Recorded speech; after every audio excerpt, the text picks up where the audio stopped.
Hey guys, Struck Naturalist here. Tonight, I want to take you somewhere familiar, but at the same time completely alien. A place that exists vividly in the collective imagination of millions of people. A world painted with living light. We're going to talk about the moon Pandora from James Cameron's Avatar. But more importantly, we're going to use it as a doorway that leads from one of the most spectacular works of fiction ever created, back to a quiet, and in many ways, even more spectacular reality that's been hiding under our noses all along. We're going to begin a journey to find the real glowing world that inspired the cinematic one. As always, my goal here is to create a calm, quiet space for you. A place to let the noise of the day fall away and be replaced by a sense of gentle wonder. If you find some value in what we do here, and only if it feels right, a simple like or subscribe really does help our little community grow. And for our question tonight, I'd love to know in the comments about a place you've been in the real world that felt truly magical. A forest, a coastline, a desert at night. Where on this earth did you feel like you had stepped into another world? It's a lovely thing to imagine our community of listeners spread all across the globe, each with their own secret, enchanted place. Okay, now it's time. Find that perfect spot on your pillow. Let your shoulders relax, and let the weight of your body feel heavy and supported. Dim the lights if you haven't already. Close your eyes, and take a slow, deep breath. We are about to leave the world of screens and schedules behind, and journey together, not just into a story, but into the story behind the story. Into the soft, glowing heart of our own planet. Chapter 1. Echoes of Pandora, the genesis of a cinematic world. It's a difficult thing to remember sometimes, what it was like before we had a shared visual language for a world like Pandora. For many of us sitting in a darkened theatre, that first journey into its phosphorescent jungles was a profoundly moving experience. It wasn't just a film. It felt like a destination. It tapped into a deep, almost primal, human yearning for a world more vibrant, more connected, more alive than our own.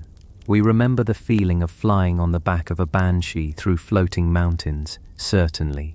But the moments that truly settled into our subconscious, the ones that became the soul of that world, were the quiet ones, the moments on the forest floor, at night.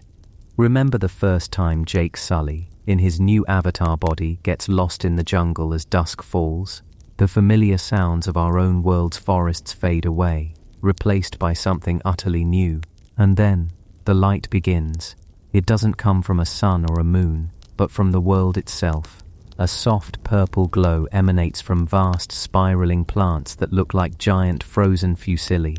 The forest floor itself begins to pulse with a network of light, like a circuit board designed by nature, responding to every footstep. Small helicopter-like seeds, the wood sprites, drift through the air like jellyfish made of dandelion fluff and starlight, each one a tiny sentient lantern. The very air seems thick with a gentle living luminescence. This was the magic of Pandora. It wasn't just that things glowed, it was that the entire ecosystem was a single interconnected luminous entity. The light was its language. It was a sign of life, of connection, of a planetary consciousness that the Na'vi called Iwa. When a creature died, its light faded. When a connection was made, a pulse of light affirmed it. The world was speaking, and it was speaking in light. This imagery resonated so deeply with audiences that it created a genuine cultural phenomenon. People reported feeling a sense of melancholy, even depression, after leaving the theatre, a longing for the world they had just left behind. They called it post-Pandora depression syndrome. It sounds strange, but it points to something profound. The film didn't just show us an alien world. It showed us a vision of what our own world might feel like if we could perceive its hidden web of life, if we could see the energy flowing through the roots and the mycelium, if we could understand the interconnectedness of all things not as an abstract scientific concept but as a visible, tangible reality. Pandora felt like a home we never knew we had lost.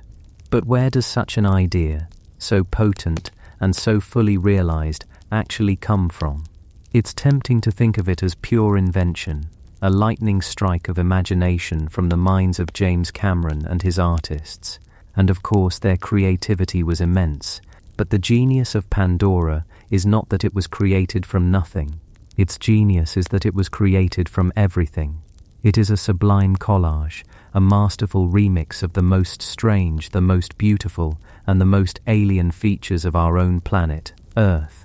The artists and designers who built Pandora were not just inventors, they were explorers. They were bioprospectors, diving into the deepest oceans, trekking through the densest rainforests, and peering through microscopes to find the sparks of the sublime that already existed here. They were simply asking a question. What if? What if we took the light of a firefly, the form of a sea anemone, the scale of a redwood, and the interconnectedness of a forest's mycelial network, and we turned the volume on all of them up to 11? The process was less about conjuring the impossible and more about curating the improbable. The concept artists filled their sketchbooks not with pure fantasy, but with echoes of reality. They looked at the great mountain pillars of Zhangjiajie National Forest in China and saw the floating Hallelujah Mountains. They looked at the iridescent sheen on the wings of a morpho butterfly or the carapace of a jewel beetle and saw the skin of Pandoran fauna. They looked at the powerful fluid grace of a black panther and saw the thanator. They were, in essence, holding up a mirror to our world, a strange curved carnival mirror perhaps, but a mirror nonetheless. And more than anything else, they looked for light. They became collectors of Earth's living light. Their true journey of discovery took them to the one place on our planet that feels more alien than any other, a realm of perpetual night, crushing pressure, and cold silent darkness, the deep ocean. Imagine yourself in a small submersible descending through the water column. The bright turquoise world of the sunlit zone fades above you, first to a deep sapphire, then to a hazy twilight, and finally to an absolute perfect blackness that feels less like the absence of light and more like a physical substance. For centuries we believed this place was lifeless, a sterile desert under a world of water. We could not have been more wrong. It is here, in the crushing dark, that life has learned to make its own suns. Through the thick viewport of your submersible, a sudden constellation of lights drifts past. A bloom of jellyfish, perhaps a species like Atola wyvillei, the alarm jelly. In the dark, they are all but invisible, but when disturbed, they erupt into a swirling, spiraling pinwheel of blue light, a silent firework in the abyss. It's a defense mechanism, a scream of light designed to attract the attention of a bigger predator that might attack whatever is attacking the jellyfish. It is a language of light, a conversation happening in a place with no sound. You descend further. Outside, a creature that looks like a living Art Deco sculpture swims into view. It's a ctenophore, or comb jelly. It is not a true jellyfish, but something far stranger. Down its translucent body run 8 rows of cilia, tiny hair-like structures that it uses to swim, and as they beat, they refract the submersible's lights, creating a shimmering, iridescent cascade of rainbows that dances along its body. But that's not its only trick. Many comb jellies are also bioluminescent, capable of producing their own soft blue-green light. They are living prisms, living lanterns, navigating the eternal night. And then, you see the true dragons of the deep, the anglerfish, a creature of pure, beautiful nightmare. It is a being perfectly adapted to a world of scarcity. From its head dangles a fleshy fishing rod-like appendage, and at its tip, a small bulb, a photophore, glows with a steady, alluring light. This is not the fish's own light. It is the light of millions of symbiotic bacteria living in that lure, whom the fish provides with shelter and nutrients. In return, they provide it with a beacon. In the vast, hungry darkness, smaller fish are drawn to this single hopeful point of light, mistaking it for a smaller meal, and as they approach, the great tooth-filled maw of the anglerfish opens and snaps shut. It is a trap made of light. The viperfish, the dragonfish, the squid of the genus Watasania, which can cover its body in a glittering cloak of light-producing organs, The list is nearly endless. The deep sea is Pandora's truest ancestor. It is a world where light is not a given from a distant star, but a tool that has been painstakingly evolved.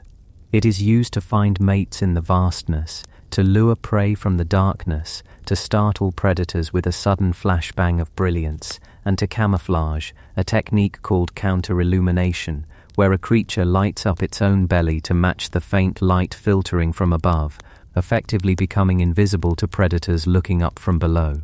They use light as a weapon, as a shield, as a love letter, as a lie. The designers of Pandora looked at this deep-sea carnival of light and brought it to the surface. They took the glowing lure of the anglerfish and imagined it on a six-legged panther. They took the shimmering, pulsing light of a jellyfish and imagined it as a drifting forest seed. They took the very idea of a world communicating with light from the abyss and imagined it as a planet-wide neural network. They were translating the secrets of the deep into a language we could understand on land. But their search wasn't limited to the oceans. They also found inspiration in the architecture of life itself, particularly in the planet's great tropical rainforests. A rainforest is a world built on a scale that is difficult for a human to comprehend. It is not a collection of individual trees, it is a vertical city of staggering complexity. The canopy, 150 feet above your head, is a world unto itself, with its own inhabitants that may never touch the ground. Great lianas, woody vines as thick as your thigh, twist their way up towards the sun, forming a tangle of highways and bridges for monkeys and insects. Epiphytes, plants that live on other plants, cling to the bark of towering trees, creating hanging gardens of orchids, bromeliads and ferns, their own miniature ecosystems hundreds of feet in the air. This sense of overwhelming vertical scale and interconnectedness is the blueprint for Pandora's home trees. The idea of a single tree being large enough to house an entire community of people seems fantastical, but it's an exaggeration, not a pure invention, of the reality of a tree like a sequoia or a banyan, which can be a world in and of itself. The artist saw how life in a rainforest builds upon itself, layer upon layer, and they amplified that principle. The hanging vines of Pandora, which the Na'vi use to climb, are our world's lianas. The glowing fungi-like platforms on the trunks of Pandoran trees are our world's bracket fungi and epiphytic gardens. And beneath the surface, they found the most important inspiration of all, not just for the look of Pandora, but for its very soul, the concept of Iwa, the guiding intelligence of the planet. This idea of a living conscious world where every organism is a single node in a vast network comes directly from emerging science about our own forests. We are learning that a forest is not just a group of trees competing for sunlight. Beneath the soil, there is a sprawling, intricate network of fungal threads called mycelium. This has been nicknamed the Wood Wide Web. This mycelial network connects the roots of individual trees, even trees of different species, into a single vast superorganism. Through this network, the forest communicates. Trees can share resources. A large, healthy mother tree in the sun can send sugars and nutrients through the mycelial network to smaller, younger saplings struggling in the shade. They can send warning signals. If one tree is attacked by a certain insect, it can release chemical signals into the network, and nearby trees will receive this message and begin to produce defensive compounds in their leaves before the insects even arrive. It is a quiet, slow chemical conversation, but it is a conversation nonetheless. The forest thinks, the forest feels, the forest remembers. This is Iwa, the glowing neural-like network that pulses under the soil of Pandora is a visual representation of the mycelial network in our own world. The tendrils that the Na'vi use to connect to other creatures and to the Tree of Souls are a physical metaphor for the symbiotic connections that bind our own ecosystems together. James Cameron and his team didn't invent the idea of a living planet. They listened to the scientists who were discovering that we live on one. They simply gave our planet's hidden nervous system a beautiful glowing face. So Pandora is a reflection of the alien beauty of Earth's present. But the human fascination it tapped into, This deep yearning to see the world alive with its own inner light is not new. It's not a product of the digital age. This is a fascination that is as old as human consciousness itself. We have always been creatures of the light, drawn to it, comforted by it, and mystified by any light that didn't come from the sun, the moon, or our own fires. The story of Pandora's creation is also the story of humanity's long and wondering relationship with the phenomenon we now call bioluminescence. To find the beginning of this story, we have to travel back in time, to a world lit only by flame and stars. Let's go to ancient Rome, to the study of a man named Pliny the Elder, a naturalist and philosopher in the 1st century AD. Imagine his room at night. The air is cool. An oil lamp sputters on a heavy wooden desk, casting long dancing shadows. He is compiling his life's work, an encyclopedia he calls Naturalis Historia, an attempt to catalogue everything known about the natural world. And in this great work, he describes something strange that he and others have witnessed. He writes of a peculiar light seen on wood, particularly olive wood, after it has been left in a damp place. He notes that it sometimes glows so brightly that one could read by it. The light is pale, cold, and utterly silent. He has no explanation for it. In a world of gods and omens where every strange occurrence could be a message from the heavens, what must he have thought? He calls it a wonder, a marvel of nature, and can do little more than describe it with awe. What Pliny was describing is a phenomenon that has haunted the folklore of Europe for centuries, known as Foxfire or fairy fire. It is the light of bioluminescent fungi, the very subject of our journey. For millennia, people would see this eerie greenish light emanating from rotting logs in dark, damp forests. Without a scientific framework, they did what humans always do. They created stories. They imagined it was the light of mischievous fairies, leading travelers astray.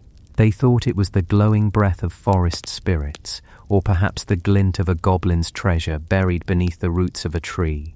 In Finland, there was a belief that a mythical firefox ran through the forests, its tail striking the trees and leaving a trail of cold fire.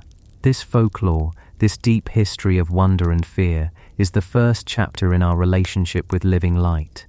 The mystery was not confined to the forests. The sea too held its own luminous secrets. Ancient sailors from every culture have records of the ocean glowing. Imagine being on a small wooden ship, weeks from land, on a moonless night. The world is a void of black sky and black water. And then, suddenly, the wake of your ship begins to churn with a ghostly blue-green fire. The crest of every wave glitters. The splash of a rope in the water explodes in a shower of cold sparks. The bodies of dolphins playing in the bow wave are outlined in brilliant light, transforming them into swimming spectres. This is the Milky Sea effect, or Mareal, the light of countless trillions of bioluminescent bacteria and dinoflagellates, microscopic plankton that flash when disturbed. For a sailor in the ancient world, or even just a few hundred years ago, what could this possibly be? It must have seemed like a profoundly supernatural event. Was the ship sailing through a sea of ghosts? Was it a sign of good or ill fortune? It's a phenomenon so powerful and so unsettling that it appears in countless sea stories, from the tales of ancient mariners to the pages of Jules Verne's 20,000 Leagues Under the Seas, where the Nautilus submarine sails through a phosphorescent sea. This shared human experience of seeing the ocean itself come alive with light is a deep part of our collective memory. It's another thread that leads eventually to the glowing seas of Pandora. For centuries, these phenomena, the foxfire in the woods, the glowing seas, remained in the realm of mystery and superstition. They were marvels to be witnessed, not problems to be solved. But then came the age of reason, the Enlightenment. The human mind began to shift. We were no longer content to simply marvel. We wanted to understand. One of the first people to bring the rigor of science to this cold light was the Irish scientist Robert Boyle in the 1660s. He was a quintessential early scientist, insatiably curious about everything. He heard stories of a carpenter finding a piece of glowing wood, and he became obsessed. He acquired samples of this shining wood, as he called it, and brought it into his laboratory. And here the story moves from the realm of folklore into the realm of experiment. Imagine Boyle's laboratory in London.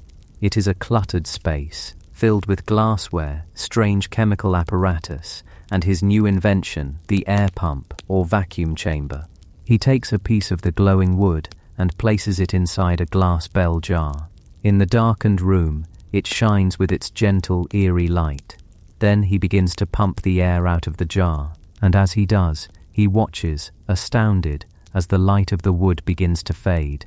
And when it is almost gone, he lets the air rush back in, and he sees the light instantly revive, sometimes even brighter than before. He repeats the experiment again and again, with shining fish as well, always with the same result. He concludes correctly that whatever this light is, it requires air to function, just as the flame of a candle does. It was the first crucial discovery in the science of bioluminescence. It is a form of combustion, a slow, cold fire that requires oxygen. He proved that this light was not magic, but a part of the natural physical world. It was a process, a mechanism, something that could be studied. This spirit of inquiry blossomed in the Victorian era. The 19th century was an age of incredible discovery, and natural history became a passion, even a craze for the educated public. People collected ferns, fossils, butterflies, and beetles with ravenous enthusiasm, and in this climate, the strange beauty of bioluminescence became a subject of intense fascination. Naturalists and explorers brought back tales and specimens of glowing creatures from all corners of the globe. Fireflies, or lightning bugs, which had always been a familiar summer spectacle, were suddenly looked at with new scientific eyes. People began to study their lanterns, trying to understand the chemistry that could produce light with almost no heat. This fascination created a demand for what were known as philosophical toys, devices for demonstrating scientific principles in an entertaining way. People would hold parties in darkened parlors to witness these natural marvels. A lecturer might bring out a jar containing a piece of fungus-infected wood, Pliny's old friend, and the guests would gasp as the room was filled with its ghostly green glow. Or they might display a flask of seawater, and with a swirl, show how the microscopic life within could create a miniature swirling galaxy of light. One popular demonstration involved the pyrophorus, a powder that would glow when exposed to the air, mimicking the effect Boyle had seen. There was a famous attempt by a French pharmacologist named Raphael Dubois in the late 1880s to harness this light. He was studying a type of bioluminescent clam. He discovered that he could isolate the chemicals responsible for the light. He ground up the clams and found he could separate two substances. One, which he called luciferin, was stable in heat. The other, which he called luciferase, was an enzyme that was destroyed by heat. When he mixed them together in the presence of oxygen, they produced light. He had discovered the fundamental chemical recipe for bioluminescence. He was so confident that he tried to create a living lamp. He cultivated vast quantities of the bioluminescent bacteria from the ocean and sealed them in glass tubes. His dream was to light the streets of Paris, not with harsh gas lamps, but with the soft, living glow of bacteria. The lamps were beautiful, but they were not bright enough, and the bacteria died too quickly. His dream failed, but the attempt itself is beautiful. It represents the peak of this human desire, not just to witness nature's light, but to live within it, to bring it into our homes and our cities. It is the same desire that makes the glowing world of Pandora so appealing. We want to live in that light. So when James Cameron and his team began to imagine a world that glowed, they were not working in a vacuum. They were tapping into this incredibly deep well of human history. They were unknowingly channeling the wonder of Pliny the Elder, the superstition of a medieval sailor, the curiosity of Robert Boyle, and the ambitious dreams of Raphael Dubois. They were drawing on millennia of stories, sightings, and scientific inquiry. Pandora is not a sudden invention. It is the culmination of a long, slow-burning fascination, a modern myth built upon an ancient mystery. It is the ultimate expression of that question, what if? What if the foxfire in the forest wasn't just on one rotting log but on every plant? What if the Milky Sea wasn't a fleeting transient event but the permanent state of the landscape? What if Dubois' living lamps had worked and had been used not to light a city but to light an entire world? The answer to those questions is Pandora. And so we have come full circle. We started in a fictional jungle, born from the imaginations of artists, and we have found its roots in the tangible realities of our own world, in the crushing pressure of the deep sea, in the complex architecture of the rainforest, and in the quiet, methodical work of scientists through the ages.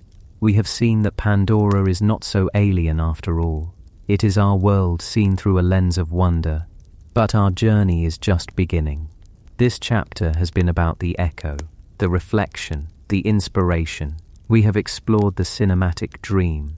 Now it is time to wake up and to find the source of that dream. It's time to leave the cinema, to leave the history books and the laboratories, and to step out into the night. We are going to go in search of the real glowing fungi of planet Earth. We're going to find Pliny's glowing wood, the true foxfire, the fairy light. It doesn't light up an entire planet, and it doesn't respond to our footsteps. Its light is much quieter, much more subtle, and in its own way, much more magical, because it's real, and it's waiting for us in the deep, dark, quiet places of the world. In our next chapter, our real exploration begins, but for now, just rest. Rest in the knowledge that the magic you saw on the screen is not just a fantasy. It is a beautiful exaggeration of a truth that is just as beautiful, and it has been glowing silently on this planet long before we ever had eyes to see it. Chapter 2. The Inner Fire. Unraveling the Chemistry of Bioluminescence. And to understand that ancient silent light, we must journey much deeper than the forest floor. We must go smaller. We need to travel to the place where that light is born. Not a place of combustion, not a place of heat and flame, but a place of quiet, intricate chemistry. It is a gentle, cold fire, a light crafted from the most fundamental building blocks of life itself, following a recipe perfected over hundreds of millions of years of patient evolutionary trial and error. So let's begin there. Let's shrink down, past the cellular walls of the fungus, past the bustling organelles within, and arrive in the soupy sacred darkness of the cytoplasm. Here, in this inner universe, is where the performance begins. All living light, from the flash of a firefly to the ghostly glow of a mushroom, is born from a relationship, a partnership between two types of molecules, a molecular lock, and its one true key. This is the fundamental secret, the first line in the recipe for light. The key is a molecule called luciferin. Its name comes from the Latin lucifer, meaning simply light bringer, and that is precisely what it is. It is a small, relatively unassuming molecule that holds within its chemical bonds a profound potential. Think of it as a tightly coiled spring, or a perfectly carved piece of firewood, holding stored energy, waiting for the right moment, the right conditions to release it. It is pure promise. By itself it is dark. It drips through the cell, bumping into other molecules, a silent carrier of a light it cannot unlock on its own. There are many different kinds of luciferin in the natural world. Evolution, in its infinite resourcefulness, has not settled on a single chemical for this task. The luciferin in a firefly is a completely different molecule from the luciferin in a deep-sea squid, which is different again from the one used by our glowing fungi. It's as if nature has written the same story, the story of creating light, but in dozens of different languages or dialects. Each dialect is perfectly suited to its environment, to the organism that speaks it, but the grammar, the underlying principle, remains the same. A molecule holds the potential for light, but a key, no matter how perfectly crafted, is useless without its lock. The lock in our story is a much larger, more complex molecule. It is a protein, an enzyme, called luciferase. If luciferin is the light bringer, luciferase is the light enabler. It is the catalyst, the facilitator, the molecular stage manager that brings all the actors together and cues the lights. Imagine luciferase not as a simple lock, but as a sophisticated three-dimensional sculpture, a piece of intricate molecular architecture. It is a long chain of amino acids, folded and pleated and twisted into a very specific, unique shape.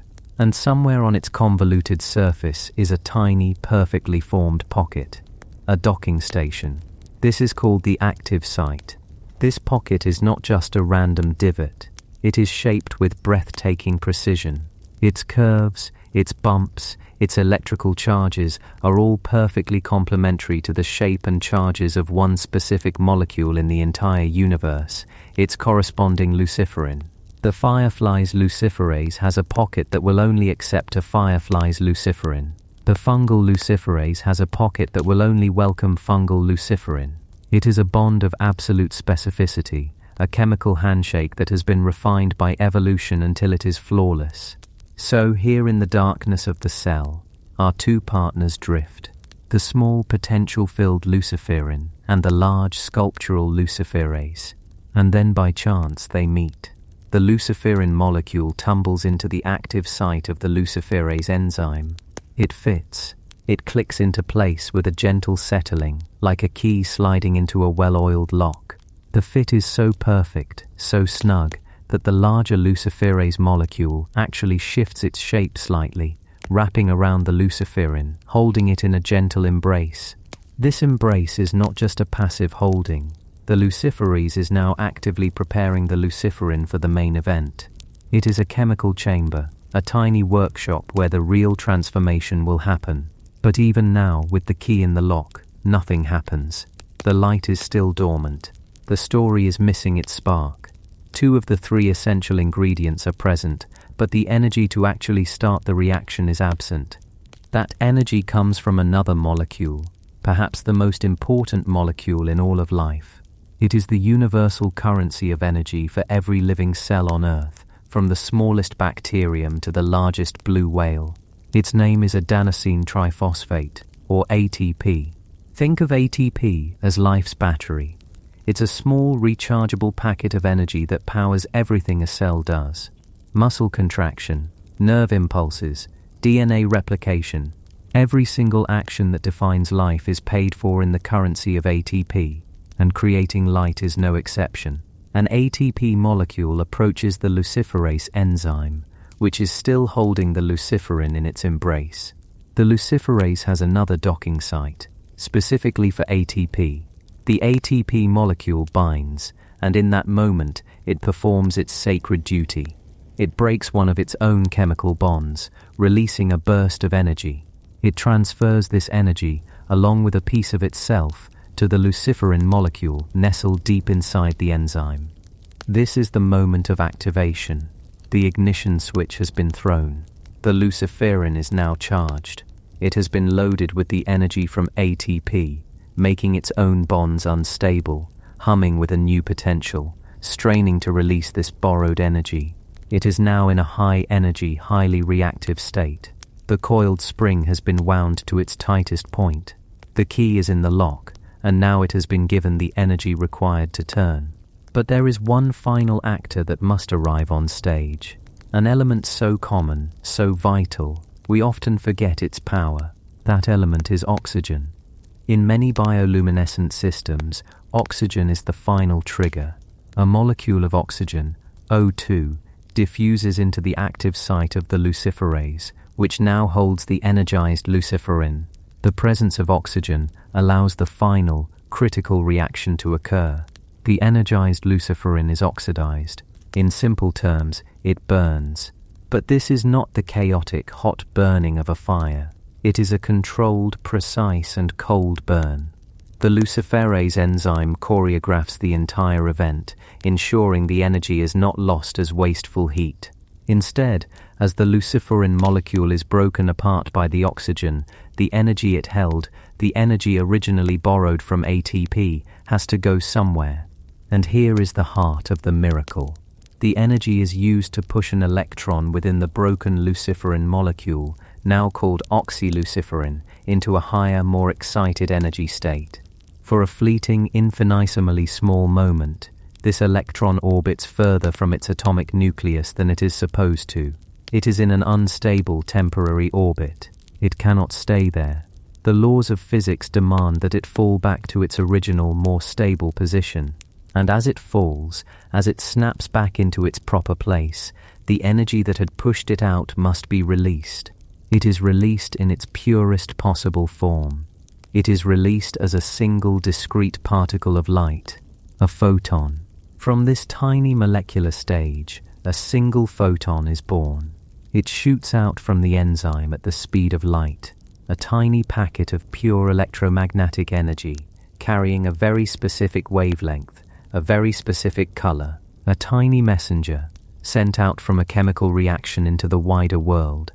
This entire process, from the first meeting of luciferin and luciferase to the final release of a photon, happens in a fraction of a second. And it is not happening just once.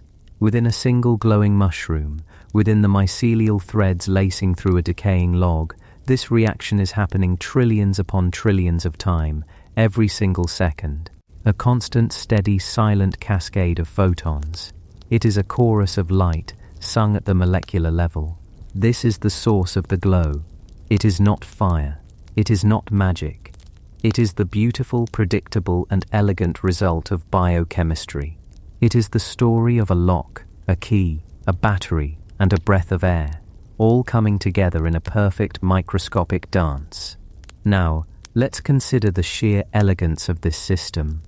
In one of our incandescent light bulbs, about 90% of the energy is wasted as heat. We create light, but it's a brute force method, an inefficient byproduct of extreme heat. Nature's method, this bioluminescence, is almost perfectly efficient. Nearly 100% of the energy from the chemical reaction is converted directly into light. There is virtually no heat produced. It is why we call it cold light. It is a testament to the patient, frugal genius of evolution.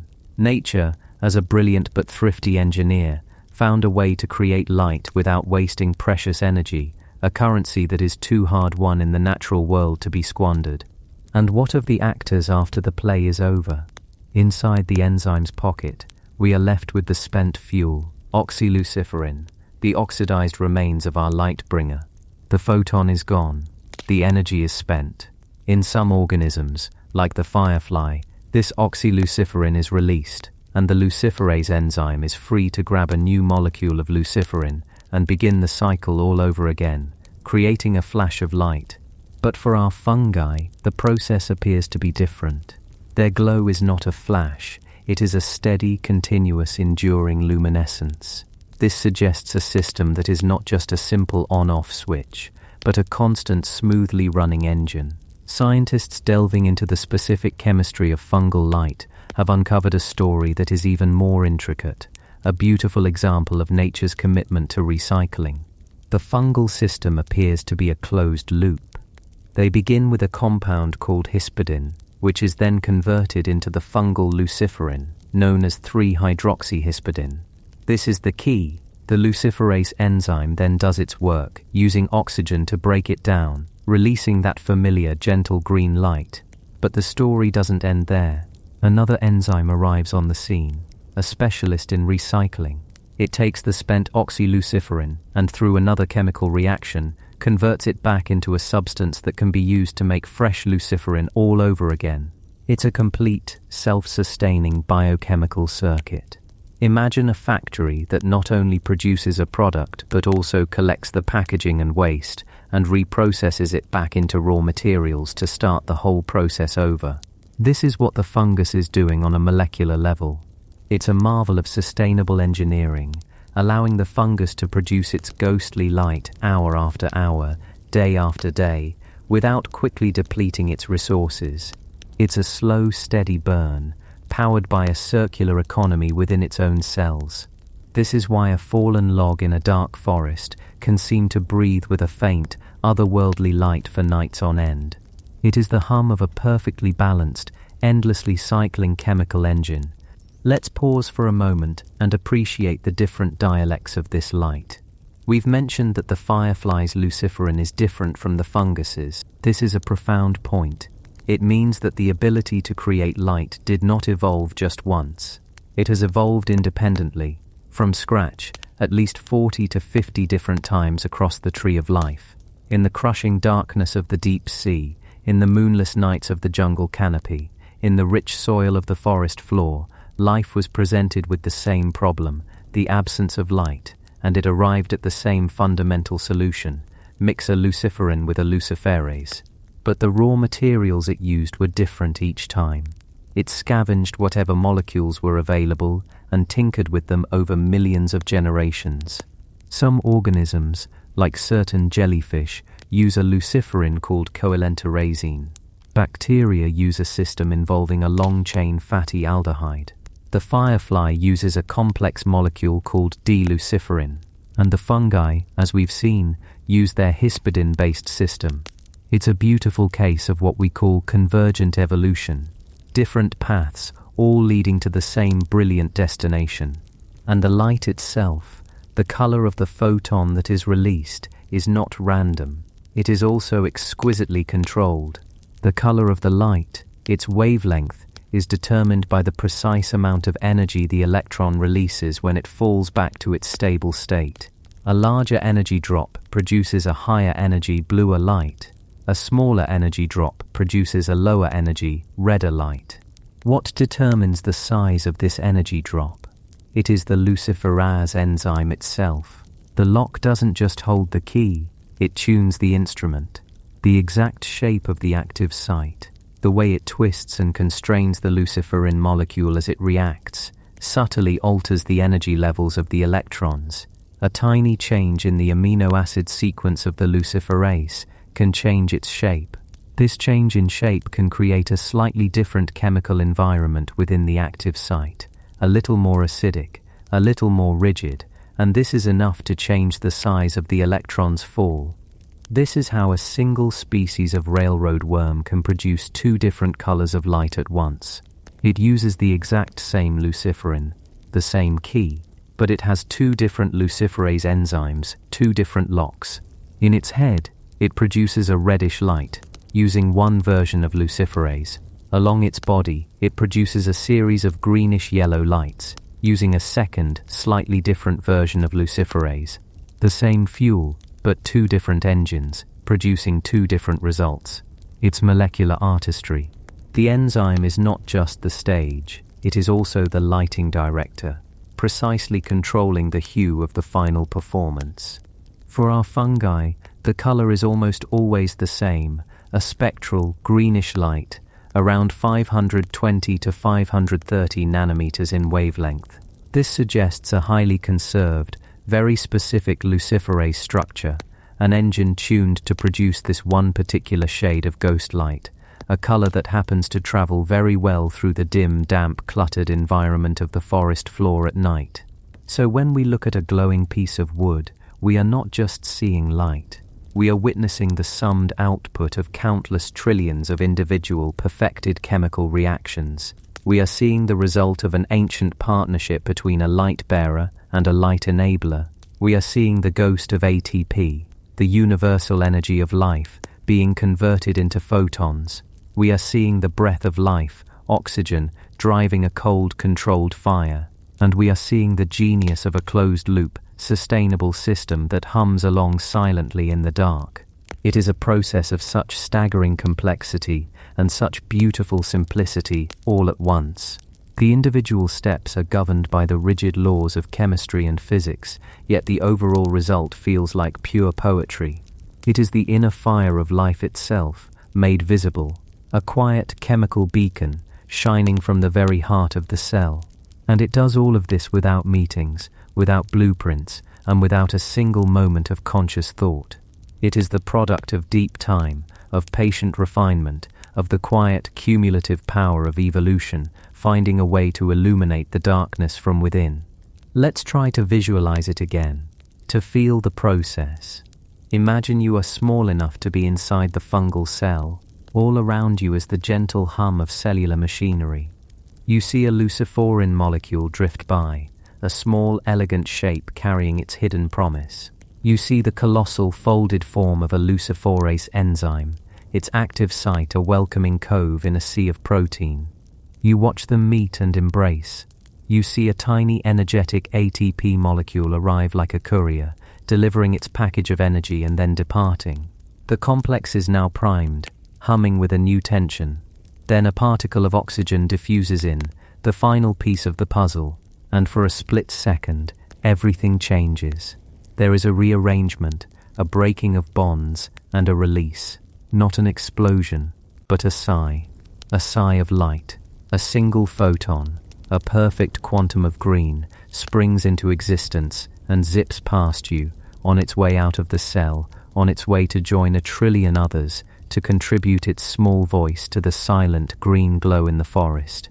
And then you see the recycling enzyme arrive, the little cleaner-upper, taking the spent oxyluciferin and beginning the patient process of rebuilding it, preparing it to carry the light once more.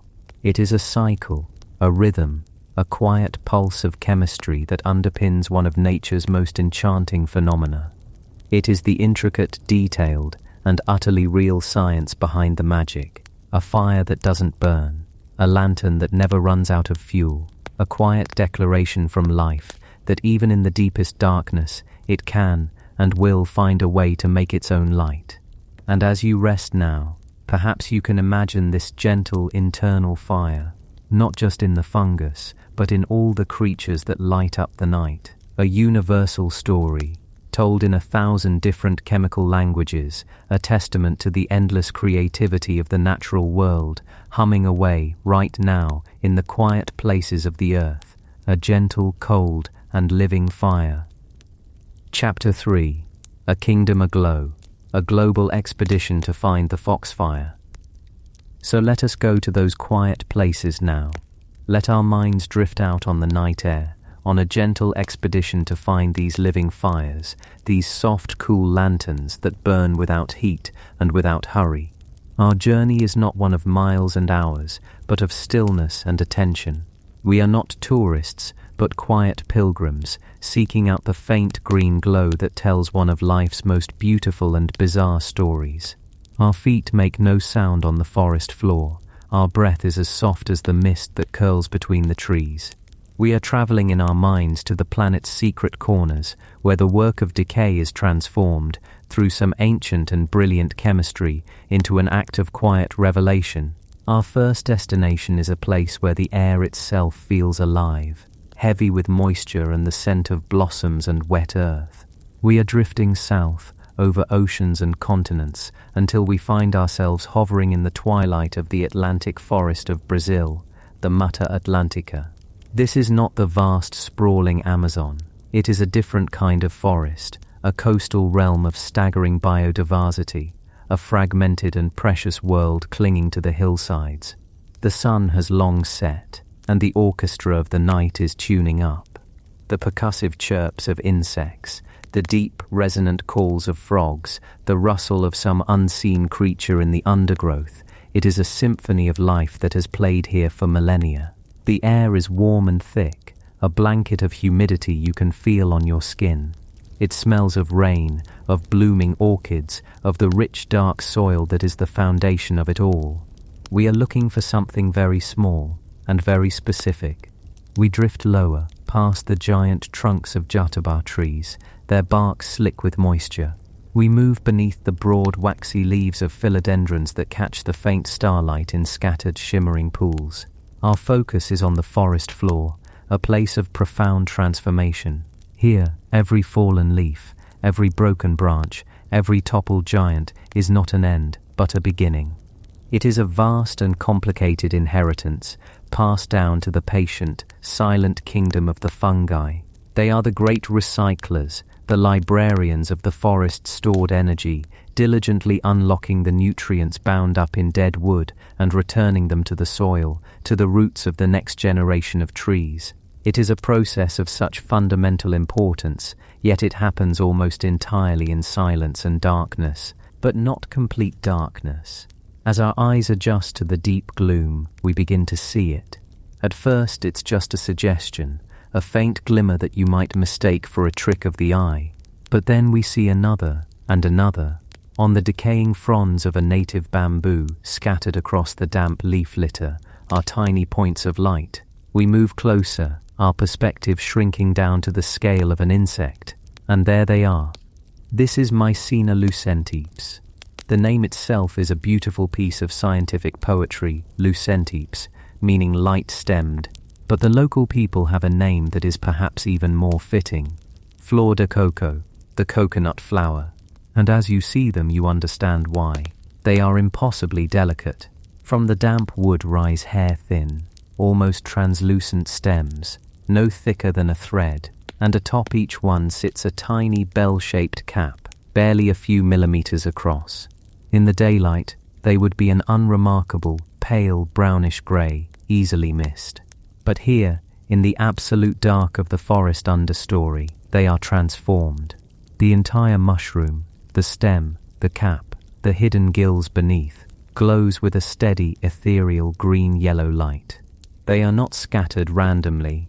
They grow in colonies, dozens, sometimes hundreds of them, emerging from the same piece of rotting vegetation. The effect is breathtaking. It's as if a handful of fallen stars has been scattered across the forest floor, each one burning with a cold, living fire. This is not a flashing light, like that of a firefly. It is constant, a persistent, unwavering glow. It doesn't illuminate the forest in the way a lantern would. Its light is too soft, too gentle. It doesn't cast sharp shadows. Instead, it seems to be absorbed by the deep, damp darkness around it, creating a small, localized pocket of magic. The light pools in the tiny cup of a fallen leaf. It reflects wetly from a beetle's iridescent carapace. It makes a single drop of dew hanging from a moss frond shine like a tiny diamond. Let's get closer still and consider the miracle of this organism. What we see, this delicate little mushroom, is only the fruiting body. It is the part of the fungus concerned with one thing: reproduction. It is, in essence, the flower of the fungal world. Its purpose is to produce and release spores, microscopic seeds that will drift on the humid air currents to find a new home, a new fallen branch to colonize. The true body of the fungus is something we cannot see, or at least not without breaking open the decaying wood it inhabits. Inside that bamboo stalk, a vast and intricate network is at work. This is the mycelium. Imagine a network of threads, each one far finer than a human hair, branching and fusing, spreading through the microscopic channels and tunnels within the wood's cellular structure. These threads are called hyphae. This mycelial network is the fungus. It is the engine of its life, its stomach, its sensory system. The hyphae secrete powerful enzymes out into the wood, enzymes that act like a chemical key, unlocking the complex, durable polymers of cellulose and lignin that give wood its strength.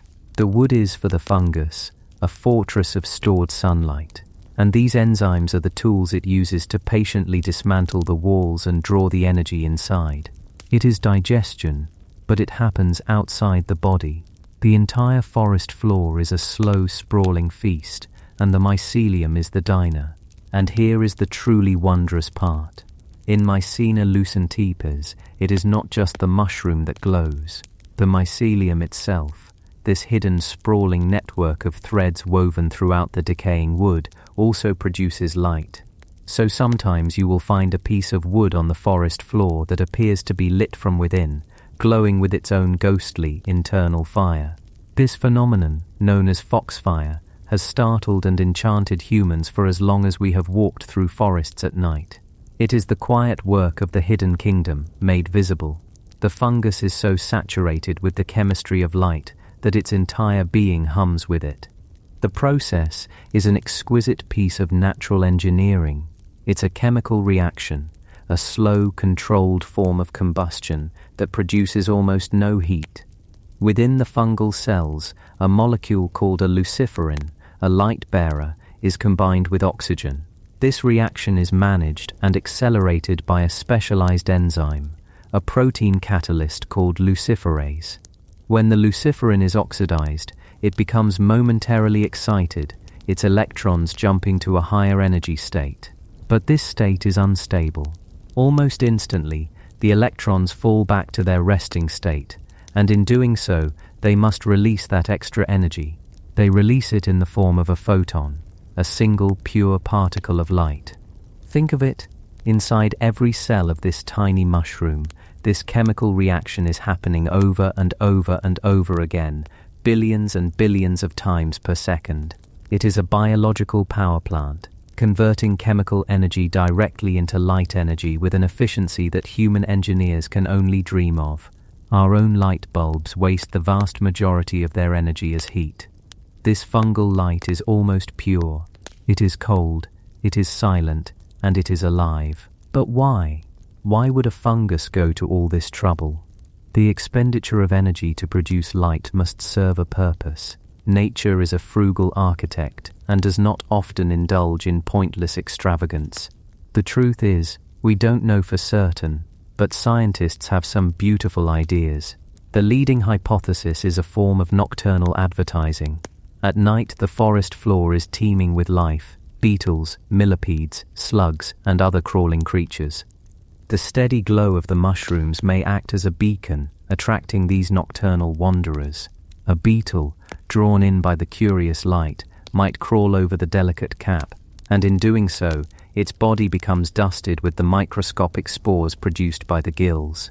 The beetle then scuttles off into the darkness, carrying the next generation of the fungus with it, becoming an unwitting gardener, planting the seeds of light in new corners of the forest. The gentle glow is a landing strip for the spore delivery service. Another possibility is that the light serves as a warning. The same chemical processes that create light can also create reactive oxygen species, molecules that can be toxic to other organisms. The glow might be a signpost that says, "I am not good to eat," deterring fungivores, the creatures that would otherwise devour the mushroom before it has a chance to release its spores. It's a keep-out sign written in the universal language of light, or perhaps for the mycelium hidden in the wood. The glow is simply a biochemical accident, a byproduct of its metabolism as it breaks down the tough lignin in the wood. The light-producing reaction might help neutralize toxic oxygen compounds created during the digestive process. In this view, the glow is not a signal at all, but simply the visible exhaust of a powerful metabolic engine at work. The beautiful light would be, in essence, a happy coincidence. Whatever the reason, the result is the same: a quiet, persistent magic on the floor of the Brazilian night. We stay here for a while, just watching. We observe the way the light seems to pulse, almost imperceptibly, as air currents shift the humidity. We watch a small, shiny beetle climb a glowing stem, pause at the top, and then move on. We witness the entire life cycle in a single tableau: the dark, damp, decaying wood providing the fuel, the hidden mycelium doing the work of transformation, the delicate, glowing mushrooms serving as the beautiful, ephemeral proof of that work, and the spores, invisible to us, being released into the air to begin the cycle anew. It's a perfect, self-contained story of life, death, and rebirth, told in a language of silent green light. The flor de coco, burning brightly and briefly in the deep, dark heart of the forest. Now let us draw our attention away from this single point of light, this carpet of tiny lanterns, and focus on one of the key ingredients of this spectacle: water. The heavy, humid air of the Mata Atlantica, the perpetual dampness of the decaying wood. These are not incidental. They are essential. The chemical reactions that power this fungal light require water. The very life of the fungus depends on it. This story of light is inextricably bound to the story of rain. So let us follow the rain. We rise up from the Brazilian forest floor, leaving the coconut flowers to their silent, nocturnal work. We drift east, across the vast Atlantic, over Africa, and across the expanse of Asia. Our destination is another island nation, another place where the forest and the rain have an ancient, intimate relationship. We are traveling to Japan, during the height of its rainy season, the Tsuyu. We arrive in a forest that feels both similar to and entirely different from the one we left behind. Here, the air is cooler, but just as saturated with moisture. The rain is not a constant, heavy presence, but a rhythmic, meditative one. It patters on the broad leaves of magnolia trees and drips from the needles of ancient cedars, the Fungi. The sound is a gentle, percussive whisper that seems to be the very heartbeat of the forest. The smell here is different too.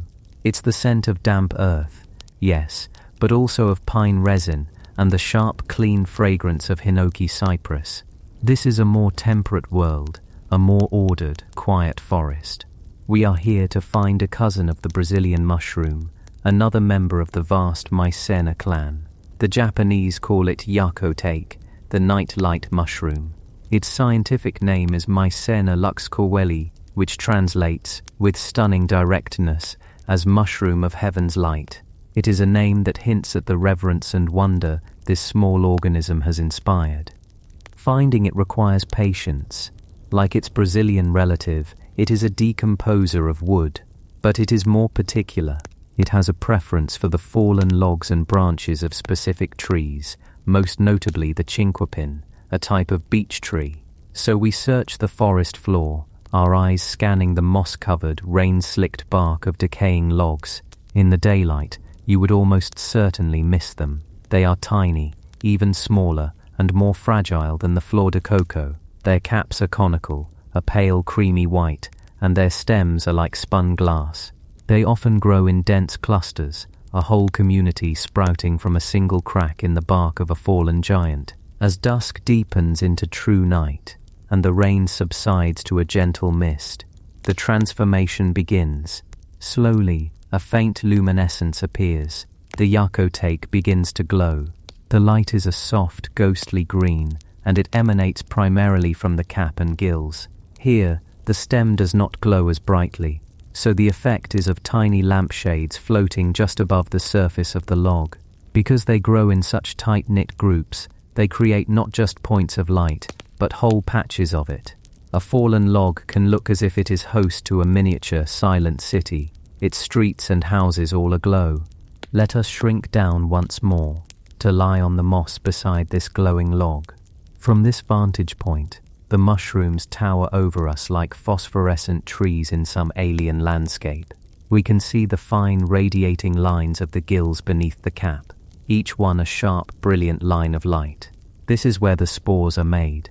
If we could get even closer, we would see that the spores themselves do not glow.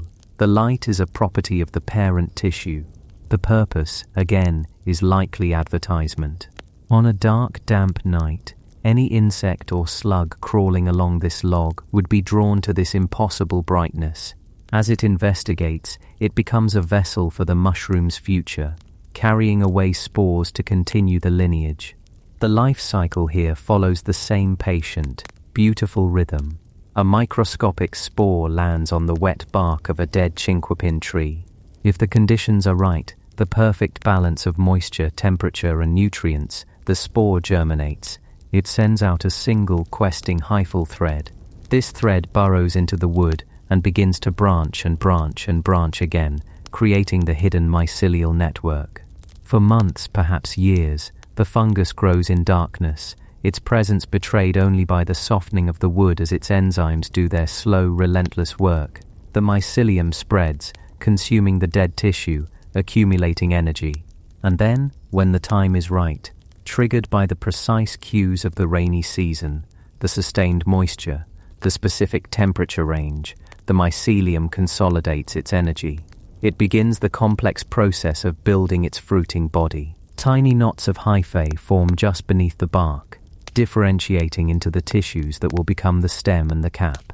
Pushed by hydrostatic pressure, they erupt into the night air, unfurling into the delicate glowing forms of the yakotake.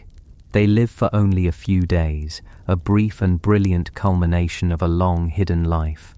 They produce their light, release their spores, and then, as their fuel is spent, they wither, their light fades, and they melt back into the log, their work done. The mycelium within, however, lives on, waiting for the next rainy season to send up a new generation of heavenly lights. The quality of the glow is subtly different here. It seems softer, more diffuse than that of its Brazilian cousin. Imagine the difference between a bare light bulb and a frosted one. This is the frosted light. It is perfectly suited to the misty, quiet atmosphere of the Japanese forest. It is a light that seems to be in harmony with its surroundings, understated, elegant, and deeply serene. It is easy to understand how, for centuries, people who stumbled upon this sight would believe they were witnessing something supernatural, the work of forest spirits or yokai. But the reality is, in its own way, even more magical. It is the product of a precise and ancient biochemistry, a survival strategy written in the language of photons perfected over millions of years of evolution. It is a quiet conversation between a fungus, a decaying tree, and the creatures of the night, and we are privileged to be silent observers. The process of decomposition, of which this light is a part, is the forest's circulatory system.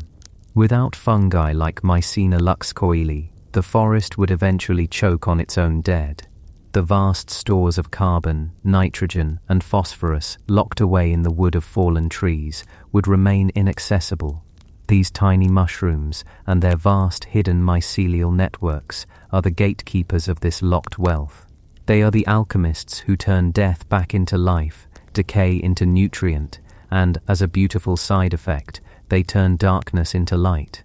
As we watch this silent city of light on its mossy log, consider the wood itself, the specific chemistry of the chinquapin tree, the structure of its lignin and cellulose.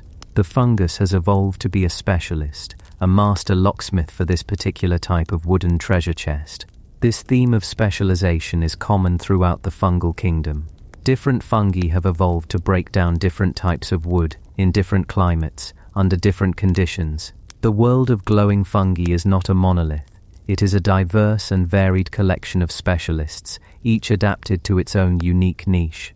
So let us continue our expedition, our journey of the mind, by following this thread of wood.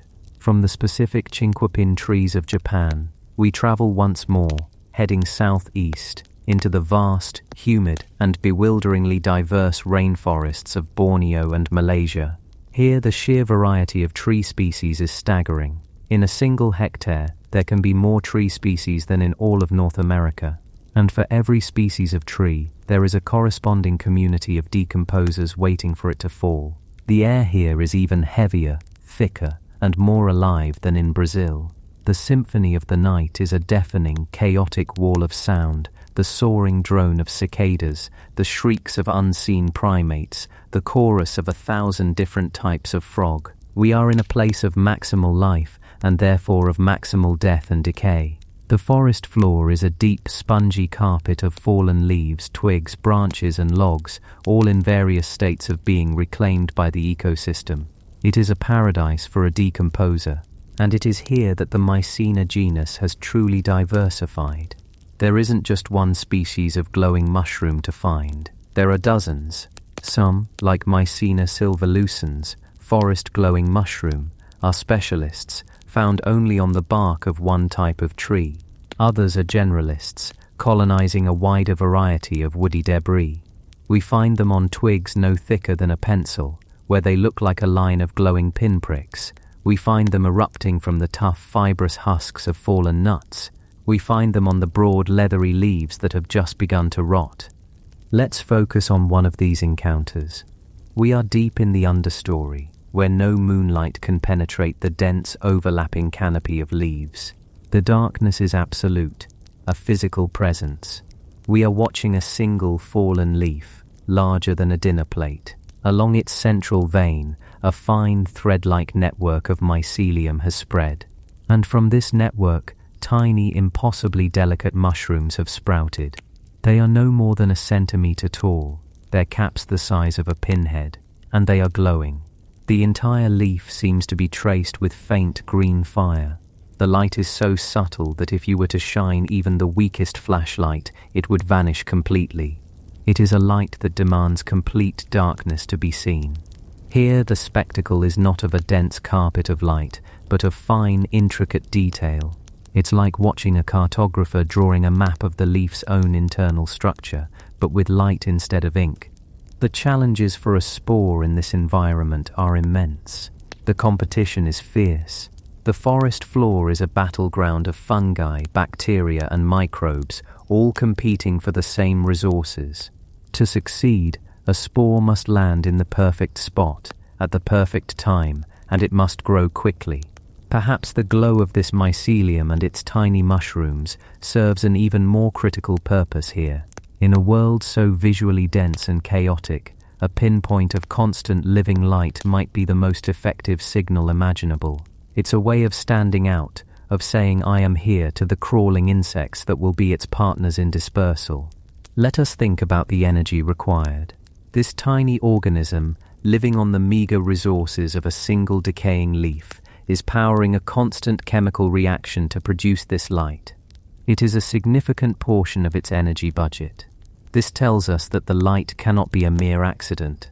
The evolutionary pressure to be frugal is too great.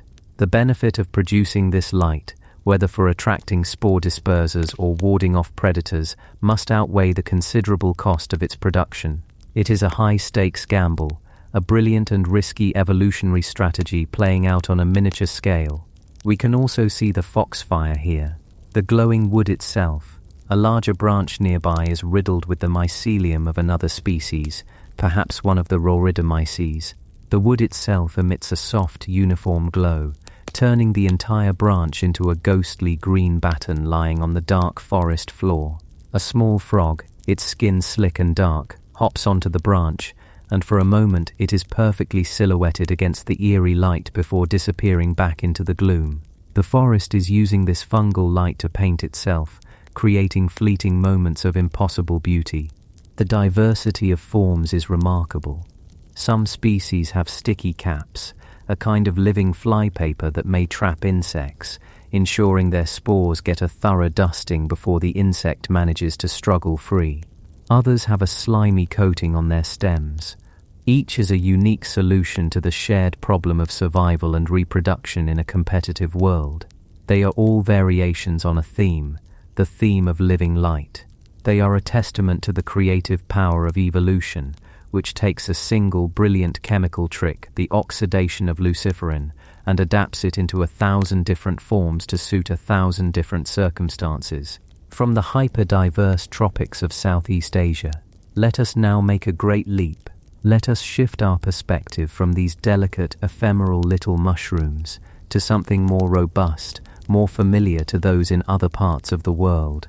Nature, in its boundless ingenuity, has not restricted the gift of bioluminescence to a single lineage of fungi. The ability to create light has evolved independently multiple times in the fungal kingdom. It is an example of what biologists call convergent evolution, where different, unrelated organisms arrive at a similar solution to a similar problem. So we travel now to the temperate forests of North America. It is autumn. The air is crisp and cool, carrying the sharp, sweet scent of pine and the earthy smell of decaying leaves. The forest floor is a thick carpet of red, gold, and brown. The cacophony of the tropics has been replaced by a different set of sounds, the rustle of a squirrel in the dry leaves, the distant call of an owl, the gentle sigh of the wind in the pine branches. We are looking for a fungus that is common but often overlooked. It is not a delicate, slender mycena.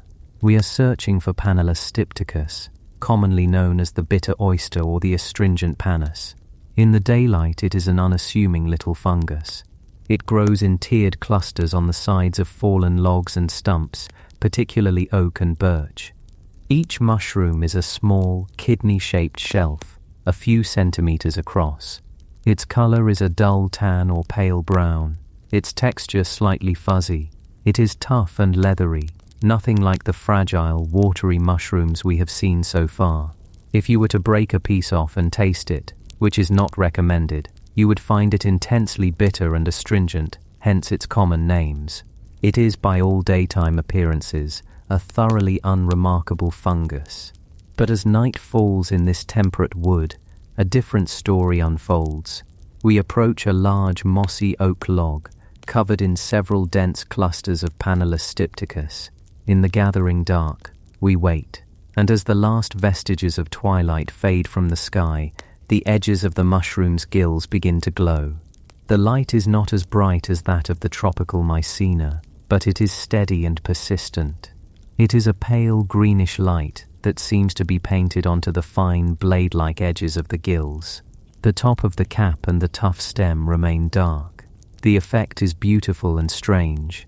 It looks as if someone has carefully traced the underside of each mushroom with a faint luminous paint. A whole cluster of them creates a complex glowing lattice against the dark bark of the log. Here, the story of the glow has a fascinating twist. The bioluminescence of Panellus stypticus is famous in the scientific community for its variability. The strains of this fungus found in eastern North America glow brightly, but the strains of the very same species found in Europe and on the Pacific coast of North America do not glow at all. They are genetically almost identical. They look the same. They live the same life of decomposition, but they have lost the ability or never evolved it in the first place. This provides a fascinating natural experiment.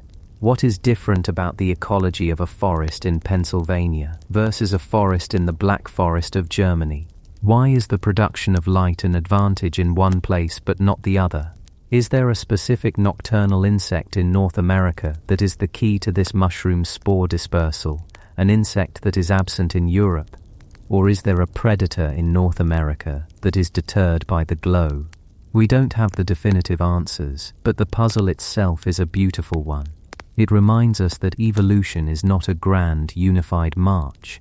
It is a local, contingent process. A trait that is a brilliant advantage in one context can be a useless, energy-wasting folly in another. The chemistry of the light in Panellus is also different from that of Mycena. It uses a different type of luciferin, a molecule called panel. The final product is the same, a photon of green light, but the ingredients and the chemical recipe are distinct. This is the biochemical proof of convergent evolution. It's like two different cultures independently inventing bread. Both start with grain, grind it into flour, and use a leavening agent to create a final similar product. But the specific type of grain, the method of grinding, the source of the yeast, all of it is different. So it is with fungal light. Nature has solved the problem of creating cold light from scratch at least twice in the fungal kingdom, using a different set of molecular tools each time. Let us watch this North American light for a while. A millipede, its many legs moving in a mesmerizing wave, crawls slowly across the log, its path taking it directly beneath the glowing shelves. For a moment, its dark segmented body is illuminated from above by the strange green footlights. It is a tiny silent drama, played out on a stage of decaying wood. The purpose of this light may be a mystery, but its beauty is not. It is a quiet, humble light, a secret kept by an otherwise plain little mushroom, revealed only to those patient enough to sit in the darkness and watch. From this subtle, localized glow, we make our final stop on this global expedition. We are seeking a fungus that is perhaps the most famous of all the glowing mushrooms, one whose common name is a direct homage to its luminous nature. We are looking for the jack-o'-lantern mushroom, Omphalotus olearius, and its close relatives. We could find this mushroom in the forests of Europe or in eastern North America. We find ourselves in a mixed hardwood forest at the end of a warm, wet summer. The ground is soft underfoot. We are looking near the base of trees, or on buried roots and stumps, and there it is. In the daylight, the jack-o'-lantern is anything but subtle. It is a large, dramatic mushroom, growing in dense, spectacular clusters. Its color is a vibrant, almost shocking orange. It has a classic mushroom shape, with a defined cap and a thick tapering stalk, but it often grows in such profusion that the individual mushrooms are fused together into a single magnificent clump that can be a foot or more across. Its appearance is so enticing, so similar to the prized edible chanterelle, that it is one of a mushroom hunter's most dangerous lookalikes. Unlike the chanterelle, the jack-o'-lantern is poisonous, causing severe gastrointestinal distress to anyone foolish enough to eat it. It is already a beautiful sight in the sun. This brilliant splash of orange against the muted browns and greens of the forest floor. But its true performance begins at night. We wait, as we have before, for the darkness to become absolute. The bright orange color of the mushroom fades to a dull, indistinct gray, and then slowly, a new light emerges from within it. It is the gills that glow most brightly, and the jack-o'-lantern has deep, blade-like gills that run down the stem. All of them now begin to emit a ghostly yellow-green light. The glow is often strong enough to read by. If you hold a book right up to the mushroom cluster, a large clump can cast a visible, eerie puddle of light on the ground around it. Unlike the pinpoint lights of Mycena or the subtle edge lighting of Panelus, this is a bold, declarative glow. It transforms this already striking mushroom into something utterly supernatural. It truly does look like a strange organic lantern left burning in the woods by some forgotten spirit. Here, the hypothesis that the light serves as a warning seems particularly compelling. This mushroom is vibrantly colored in the day, a classic warning coloration in nature. Think of wasps or poison dart frogs, and it is luminously colored at night. It is advertising its toxicity across the entire 24-hour cycle. The message is clear and constant: admire me but do not eat me. But there is more. With the jack-o'-lantern, it is not only the gills of the mature mushroom that glow. The mycelium, the vast hidden network of threads permeating the wood and soil, also glows. This can lead to one of the most magical manifestations of Foxfire. Sometimes you will see no mushrooms at all, but a whole patch of leaf litter on the forest floor will be glowing with a faint, unearthly light. If you were to gently brush the leaves away, you would find the source, a dense white mat of mycelium clinging to a piece of buried, rotting wood, every single thread of it producing light. The very ground seems to burn with a cold green fire. Imagine walking through a dark forest and seeing this. It is a sight that has fueled folklore and ghost stories for centuries. The Irish tales of Will-o'-the-Wisp, the ghostly lights that lead travelers astray in the bogs, may well have been inspired by the sight of glowing wood lit from within by the mycelium of a fungus like this. It is another reminder of how this quiet, biological process has intersected with our human imagination, our deep-seated need to find meaning and story in the darkness. The chemistry here, once again, is a different variation on the theme, a testament to the creativity of convergent evolution. The jack-o'-lantern and its relatives in the Omphallotus genus have their own unique luciferin/luciferase system, distinct from both Mycena and Panelus. It is another book written in the same language of light, but with a different alphabet and grammar. As we rest here, in the gentle green-hued glow of this magnificent mushroom, we can reflect on our journey. We have traveled the world in our imagination, from the tropical humidity of Brazil to the misty rains of Japan, from the chaotic diversity of Borneo to the temperate calm of North America and Europe. We have seen how a single magical phenomenon, the living light of fungi, has found a home in so many different ecosystems, in so many different forms. We have seen the delicate star-like flor de coco, the ethereal heaven's light mushroom, the subtle glow of the bitter oyster, and the bold theatrical luminescence of the jack-o'-lantern. Each one is a perfect expression of its own evolutionary history, a unique answer to the universal questions of survival and reproduction. They are all decomposers, the silent, essential engines of renewal in their forests. They are all chemists of the highest order, mixing molecules to create light with an efficiency we can barely comprehend. And they are all artists, painting the deep darkness with their gentle, cold, and living fire. And so, as you prepare to drift deeper into sleep, perhaps you can hold these images in your mind. The carpet of green stars on a Brazilian forest floor, the tiny glowing city on a Japanese log, the single leaf in Borneo, traced with lines of light, the eerie, beautiful glow from the very earth itself. These are not fantasies, they are real. They are happening right now, in the quiet, damp, and dark places of the world. They are a reminder that the world is filled with a quiet, persistent magic, a magic born not of spells and spirits, but of biochemistry, evolution, and the endless, patient, and brilliant creativity of life itself. A kingdom, aglow, humming its silent, luminous song through the night. Chapter 4. Whispers in the Dark. Foxfire in human history and folklore, humming its silent, luminous song through the night. And for nearly all of human history, we have been listening to that song without ever knowing the singer. Before we had names for the molecules, before we understood the intricate dance of enzymes and substrates, we saw the glow.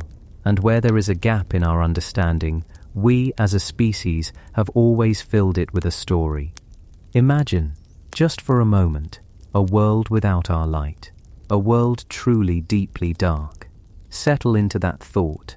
No city glow on the horizon, no friendly porch lights, no headlights sweeping across the bedroom wall. When the sun went down, the darkness was an absolute presence, a physical thing that pressed in on the small circle of a campfire or the flickering glow of a tallow lamp. The night was a different kingdom, with different rules, populated by things heard but not seen, and in that profound darkness, you are walking through a forest. The air is damp, thick with the smell of wet earth and decaying leaves.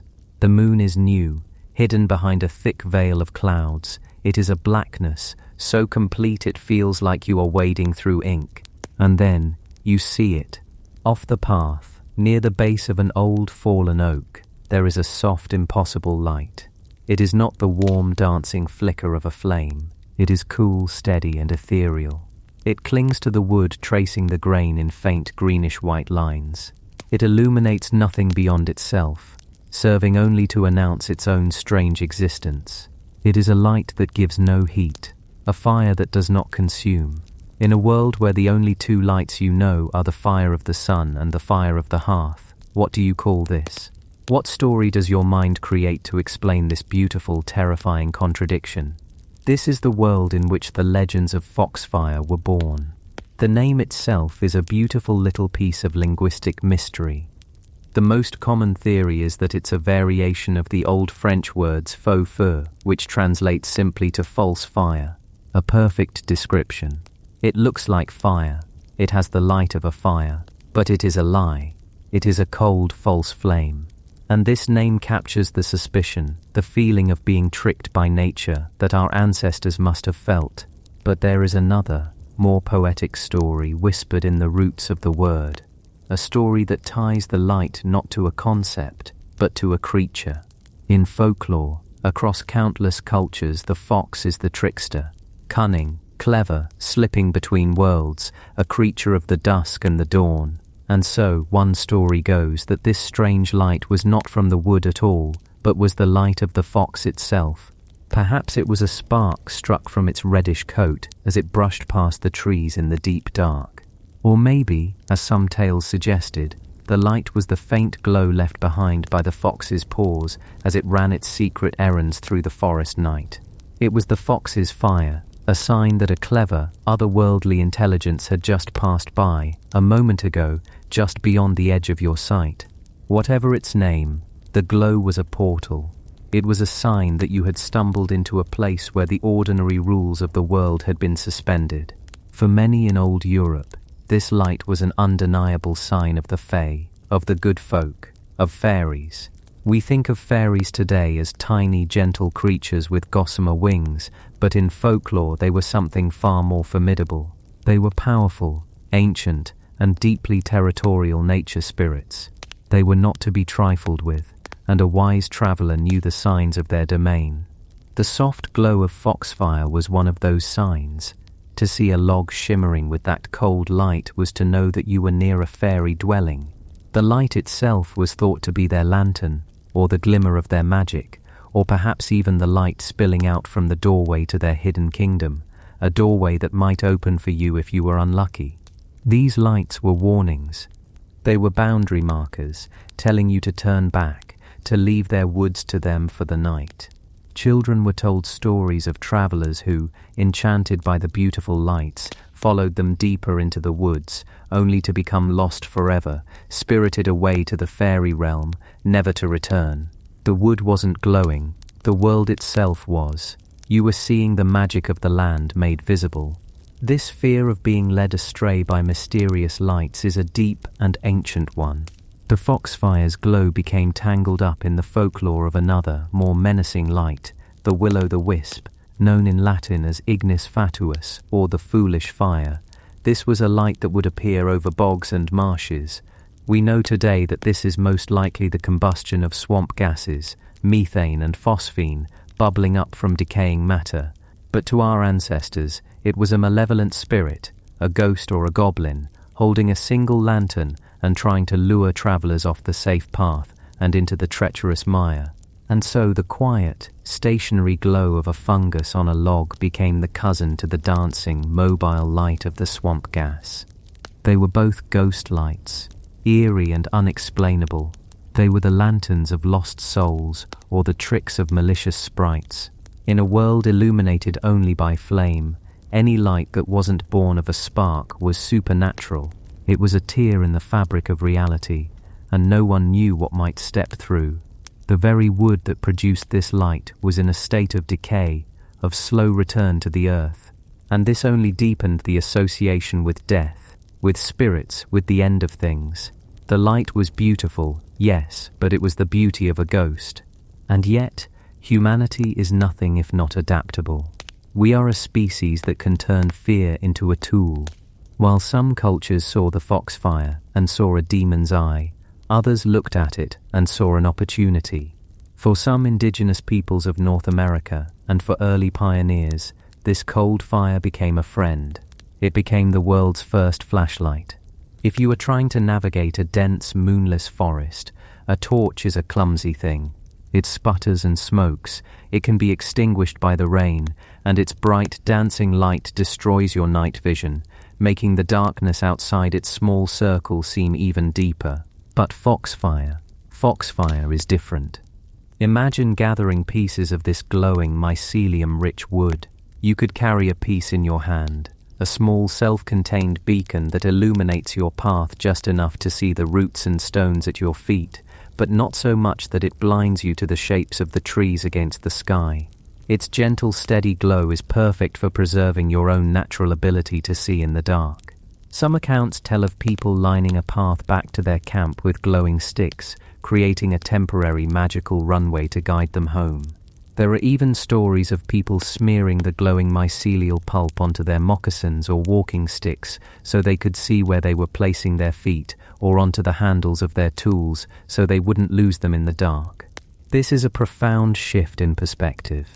It is a move from superstition to a partnership with nature. It is a form of science.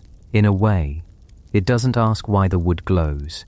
It simply observes that it glows and asks, how can I use this? It is a quiet, intimate knowledge of the forest, an understanding born of countless hours spent walking its paths, listening to its secrets. It's a reminder that there is more than one way to know the world. This uniquely American relationship with foxfire, this blend of the eerie and the practical, was captured perfectly by one of our greatest storytellers, Mark Twain. In The Adventures of Huckleberry Finn, foxfire is not just a piece of scenery, it is a vital tool for Tom and Huck. As they work to dig a tunnel to free Jim, they are faced with the problem of light. A candle or a lantern would be too risky, its smoke and bright light easily discovered, and so they turn to the forest's own secret lamp. Let's just rest in Twain's words for a moment. He writes, "We got a splendid stock of foxfire, so as to have a light in the dark place. We catched fish and cooked them, and we got turtle eggs and cooked them, and we laid in a lot of pipes and tobacco and matches and tallow candles, and we fetched the foxfire that we dug out of the old logs in the woods. It was a rotten wood that had a faint glow about it, and it was pretty, but it was awful clammy and sweaty and cold to touch." In that single description, Twain captures the entire duality of the phenomenon. It is pretty, a source of wonder, but it is also awful, clammy, and sweaty and cold, a product of rot and decay. He understands its ghostly nature, and then he shows its use. Tom and Huck are in their tunnel, a dark, cramped space, and Twain describes the scene. Tom said it was all right, and we'd have the tunnel in pretty good shape before we got through. He said we must slosh the foxfire around the walls to see by. We did it, and it looked splendid. We could see how to work. It looked splendid. Think of that. 2 boys, underground, in a hand-dug tunnel, their faces illuminated by the ghostly greenish glow of mycelium smeared on the dirt walls. It's a scene of pure imaginative boyhood adventure, but it is grounded in a real and really strange natural phenomenon. For Tom and for Huck, Foxfire is not a fairy light to be feared. It is a tool, a secret shared with them by the woods of Missouri. It is their co-conspirator. Through Twain's eyes, we see Foxfire become a part of the American identity, a little bit wild, a little bit mysterious, and eminently practical. This human need to explain the unexplainable, to either fear it or use it, is universal. Wherever these fungi pushed their glowing threads through the damp wood of the world, humans were there to watch and to wonder and to weave stories. In Japan, certain bioluminescent mushrooms like Mycena luxquili, which translates to heavenly light mushroom, became associated with yokai and other supernatural spirits. In Scandinavia, the glowing wood was sometimes called Mareld, the fire of the Mar, a malicious spirit from folklore that was said to ride on people's chests at night and give them nightmares. The glow was a sign of its presence. Every story, every piece of folklore, from the fairy lanterns of Ireland to the ghost lights of the Appalachians, was a beautiful, intricate attempt to make sense of a biological miracle. For thousands of years, we saw the effect, but the cause was hidden from us, tucked away in the microscopic world of fungal cells. And so we did what we do best. We populated the mystery with meaning. We saw spirits, magic, omens, and tools. We saw reflections of our own hopes and our own fears glowing back at us from a piece of rotting wood. It's a humbling thought, really, to realize that for centuries the greatest minds on the planet would look at a piece of foxfire and have no better explanation than a peasant farmer telling a story around the hearth. Pliny the Elder, the great Roman naturalist, described a glowing fungus in his landmark work, Naturalis Historia, calling it lucens in tenebris, or shining in the darkness. He described it growing on the oaks of Gaul, and noted with wonder that the glow seemed to increase with the dampness of the wood. He observed perfectly, but he could not explain. The light was simply a property of that strange wood, a mystery to be recorded but not understood. And so it remained for nearly 2,000 more years. A quiet, persistent question glowing in the dark, a puzzle that nature had set for us. Before we could solve it, we had to invent the tools. We had to discover the very existence of microorganisms. We had to develop the science of chemistry. We had to learn the language of molecules. But until then, the stories were enough. They were our science. They told us where to walk and where not to walk. They gave a name to the unnameable. They transformed a simple chemical reaction into a rich and complex tapestry of human culture, a shared heritage of wonder and caution whispered down through the generations. The fungi were simply doing what they had evolved to do, patiently converting chemical energy into cold, silent light. They were oblivious to our stories, and yet for a time they were the keepers of our myths. They were the silent, glowing stage upon which we acted out our deepest anxieties about the dark and our most profound sense of wonder at a world that was, and still is, so much stranger and more beautiful than we can possibly imagine. The soft glow in the woods is a reminder of that older world, a world of deeper darkness and deeper mystery. It's a link to every ancestor who ever saw that same light and felt a shiver of fear or a spark of awe. They listened to the silent, luminous song of the fungus, and they sang back with stories of their own. And now we listen too. Only now we are beginning to learn the words to nature's song, and the story it tells is of an ingenuity so profound it feels, even to our modern minds, very much like magic. Chapter 5. The Ecological Purpose. Why the Forest Glows. But to learn the words to nature's song is to ask a question that moves beyond simple wonder. It is a question that lies at the heart of all life. It is the question of why. We have seen the delicate dance of molecules, the luciferin and the luciferase, the oxygen and the energy coming together in a cascade of cold green light. We have understood the how of this beautiful chemistry, but nature is the ultimate economist. It is profoundly frugal, and it does not spend its precious energy on grand theatrical gestures without a very good reason. To create light is costly. It requires resources that could have been used for growth, for repair, for producing the very spores that ensure the next generation.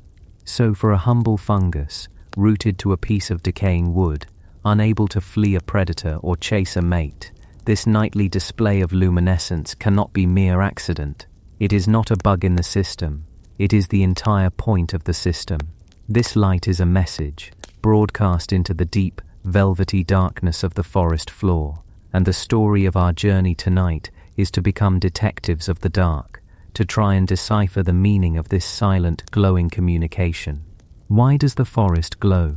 What is the fungus trying to say? The first and most compelling clue lies in a fundamental problem that every fungus, every plant, every stationary organism has had to solve since the dawn of life on land, the problem of movement. A mushroom cannot simply get up and walk to a new promising log when its current home has been exhausted of nutrients. It is a prisoner of its location. Its children, the microscopic spores it produces by the millions, must somehow find a way to travel, to disperse, to seek their fortunes elsewhere. For many fungi, the solution is simple and brutish. Release an astronomical number of spores into the wind and hope that a vanishingly small fraction of them land somewhere suitable. It is a game of immense numbers and terrible odds. Others, like the truffles, have a different strategy.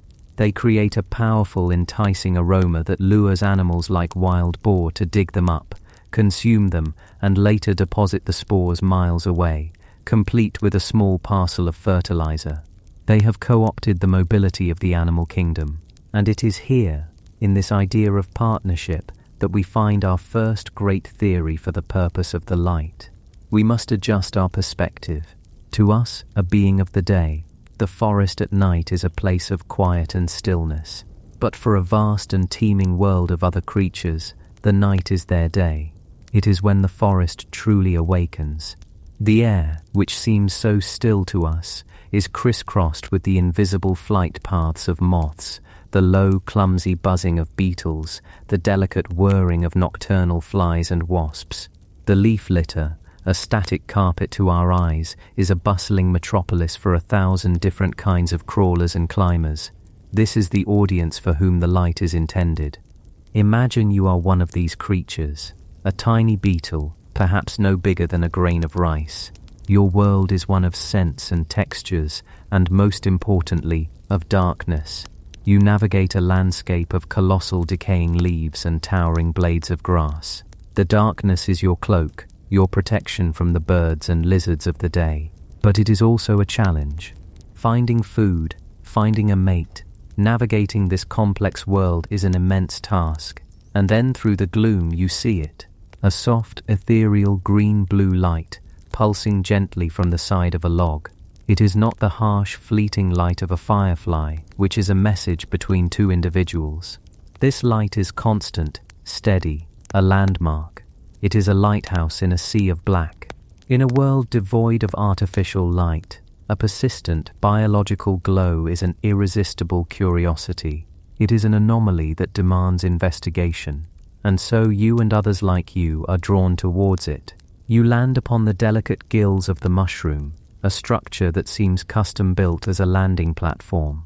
As you crawl upon its surface, perhaps nibbling a small amount, your body, your legs, your antennae become dusted with a fine powder. You are covered in the mushroom's spores. After a time you fly off, back into the night, carrying your precious invisible cargo. When you land on another piece of damp, rotting wood, you unknowingly deposit some of those spores, giving them a chance to begin a new life, to germinate and form a new network of mycelium. You have become, entirely without your knowledge, a courier for the fungus. The light was not just a beautiful spectacle, it was a targeted advertisement. It was a neon sign in the middle of the forest's darkest street, flashing the message, "Open for business." The payment for your courier service was perhaps a tiny meal, or maybe just the satisfaction of your curiosity. But for the fungus, the return on its energetic investment was immeasurable. It was the continuation of its entire lineage. This idea that the glow serves to attract spore-dispersing insects is not just a beautiful and logical story. It is a hypothesis that can be tested with the elegant simplicity that so often marks brilliant scientific inquiry. To prove this, scientists had to become artists and engineers of deception. They traveled to the same dark Brazilian coconut forests where these fungi, the Mycena mushrooms, grow in abundance, and they set up a clever sting operation. First, they painstakingly created dozens of perfect replicas of the real mushrooms. They fashioned them from an acrylic resin, carefully molding them to have the exact size, shape, and texture of their living counterparts. They were perfect, lifeless duplicates. Then they divided these decoys into groups. Into the cap of one set of mushrooms, they inserted a tiny green LED light, one that was calibrated to emit the very same color and intensity of light as the real glowing fungus. A second set of resin mushrooms was left unlit, identical in every way except for the absence of light. And finally, they had the real living glowing mushrooms as their control group. They placed these artificial and real fungi out on the forest floor in the deep of the night, and then they watched. But you cannot simply stand there with a flashlight and a notepad. Your very presence would change the outcome. You would scare away the shy nocturnal creatures you are trying to observe. So the scientists became ghosts. They set up infrared cameras, silent and invisible sentinels that could see in the dark without producing any light of their own. The forest remained untouched, bathed in its natural profound darkness, save for the small beckoning glow of the real and the fake LED-lit mushrooms. They let the cameras roll, all night long, for days, for weeks, and when they retrieved the footage, the story it told was unambiguous. The dark, unlit resin mushrooms were almost completely ignored. An occasional ant might wander over one by chance, but there was no pattern, no attraction. They were just plastic lumps on a log. But the footage of the glowing mushrooms, both the real ones and the LED-lit fakes, was a whirlwind of activity. The cameras revealed a secret, nocturnal party. Staphylinid beetles, also known as rove beetles, were among the most frequent visitors. These are ancient insects, predators of the leaf litter, and they were drawn to the lights like moths to a flame. They landed, they crawled, they explored. Ants, flies, wasps, and even spiders were captured on film, all showing a clear and undeniable attraction to the source of the light. The fake mushrooms, with their simple green LEDs, were just as popular as the real thing. This was the crucial piece of evidence. It proved that it wasn't a scent, or a texture, or a taste that was drawing them in. It was the light, and the light alone. The fungus had cracked the code. It had learned to speak the language of the insect eye. It had built a tool of pure light to hijack the nervous systems of the creatures of the night and bend them to its will. And so we can see the forest floor in a new way. It is not a quiet, sleeping landscape. It is a city of tiny airports, each with its own softly glowing runway, guiding in the nightly traffic.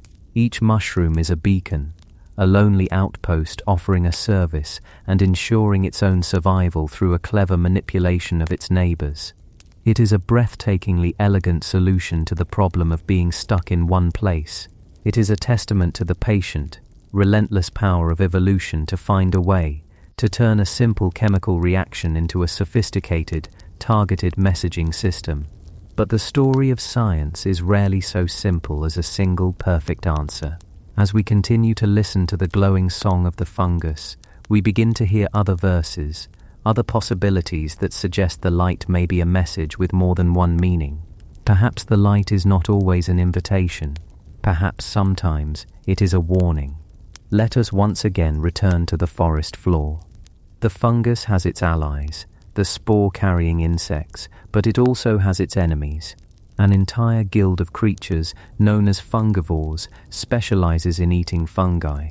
To a slug, or a certain kind of beetle, or even a small rodent, a mushroom is a delicious and nutritious meal.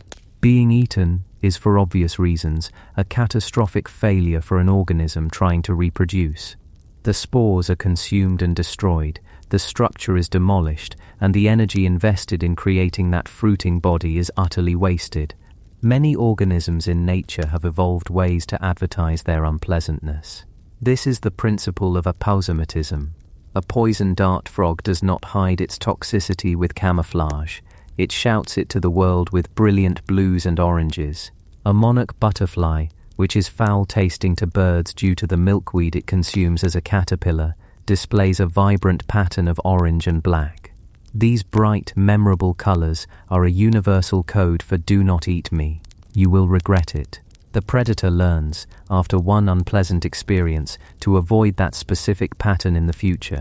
The warning benefits both the prey, which survives, and the predator, which avoids being poisoned.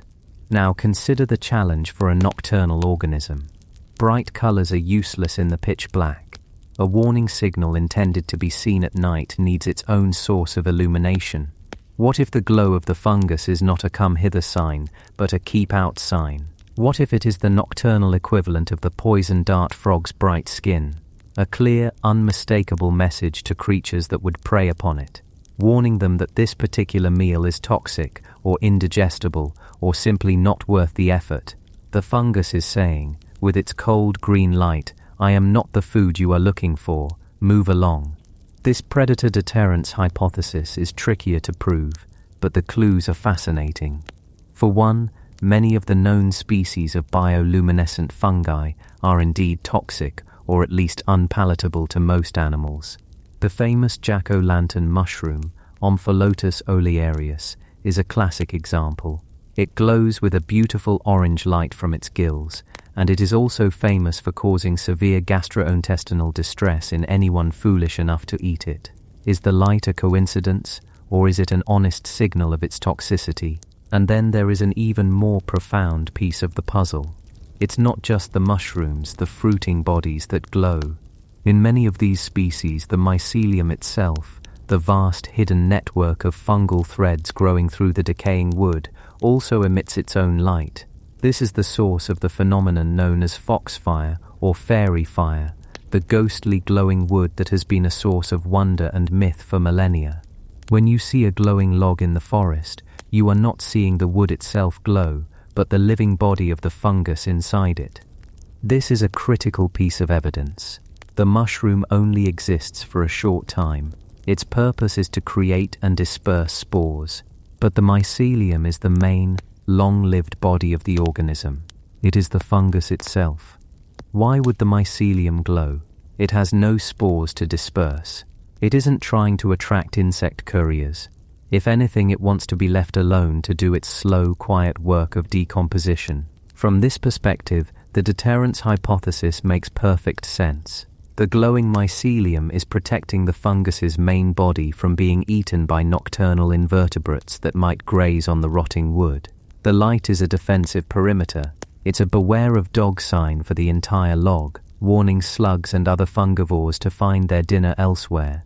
The mushroom's glow might then be a secondary application of this same defensive chemistry, an extension of the main body's protection. The experiments to test this are more subtle than the LED mushroom test.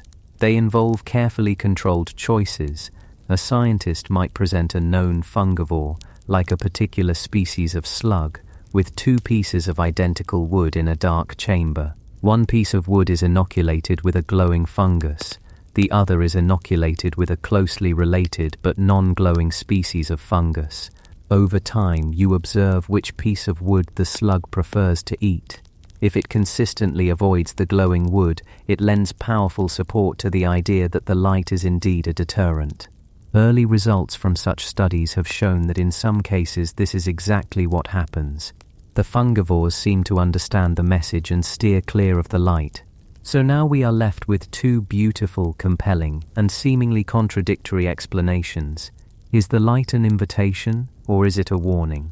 Is it a neon sign or a stop sign? The truth, as is so often the case in the intricate web of ecology, is likely not one or the other. It is probably both. Nature is a master of efficiency. If you are going to spend a great deal of energy producing a signal like light, you might as well use it for as many purposes as possible. It's entirely plausible that the glow of the mycelium is primarily for defense, protecting the main fungal body from nocturnal grazers. But when the time comes to reproduce, the fungus concentrates that same glowing chemistry into its mushroom, a structure designed to be visible, to stand out from the log.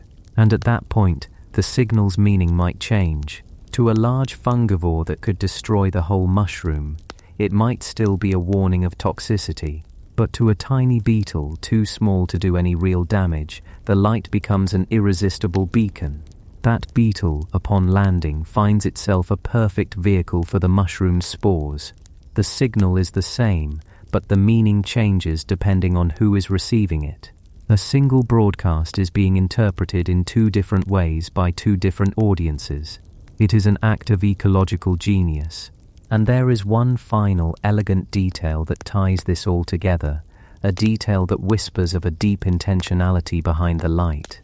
The glow is not constant. If it were a simple, unavoidable byproduct of some metabolic process, we would expect it to be continuous, happening all the time. But it is not. Scientists have discovered that in many of these fungi, the production of light is controlled by an internal molecular clock, a circadian rhythm, just like the one that governs our own sleep-wake cycles. The fungus knows when it is day and when it is night, and it conserves its energy.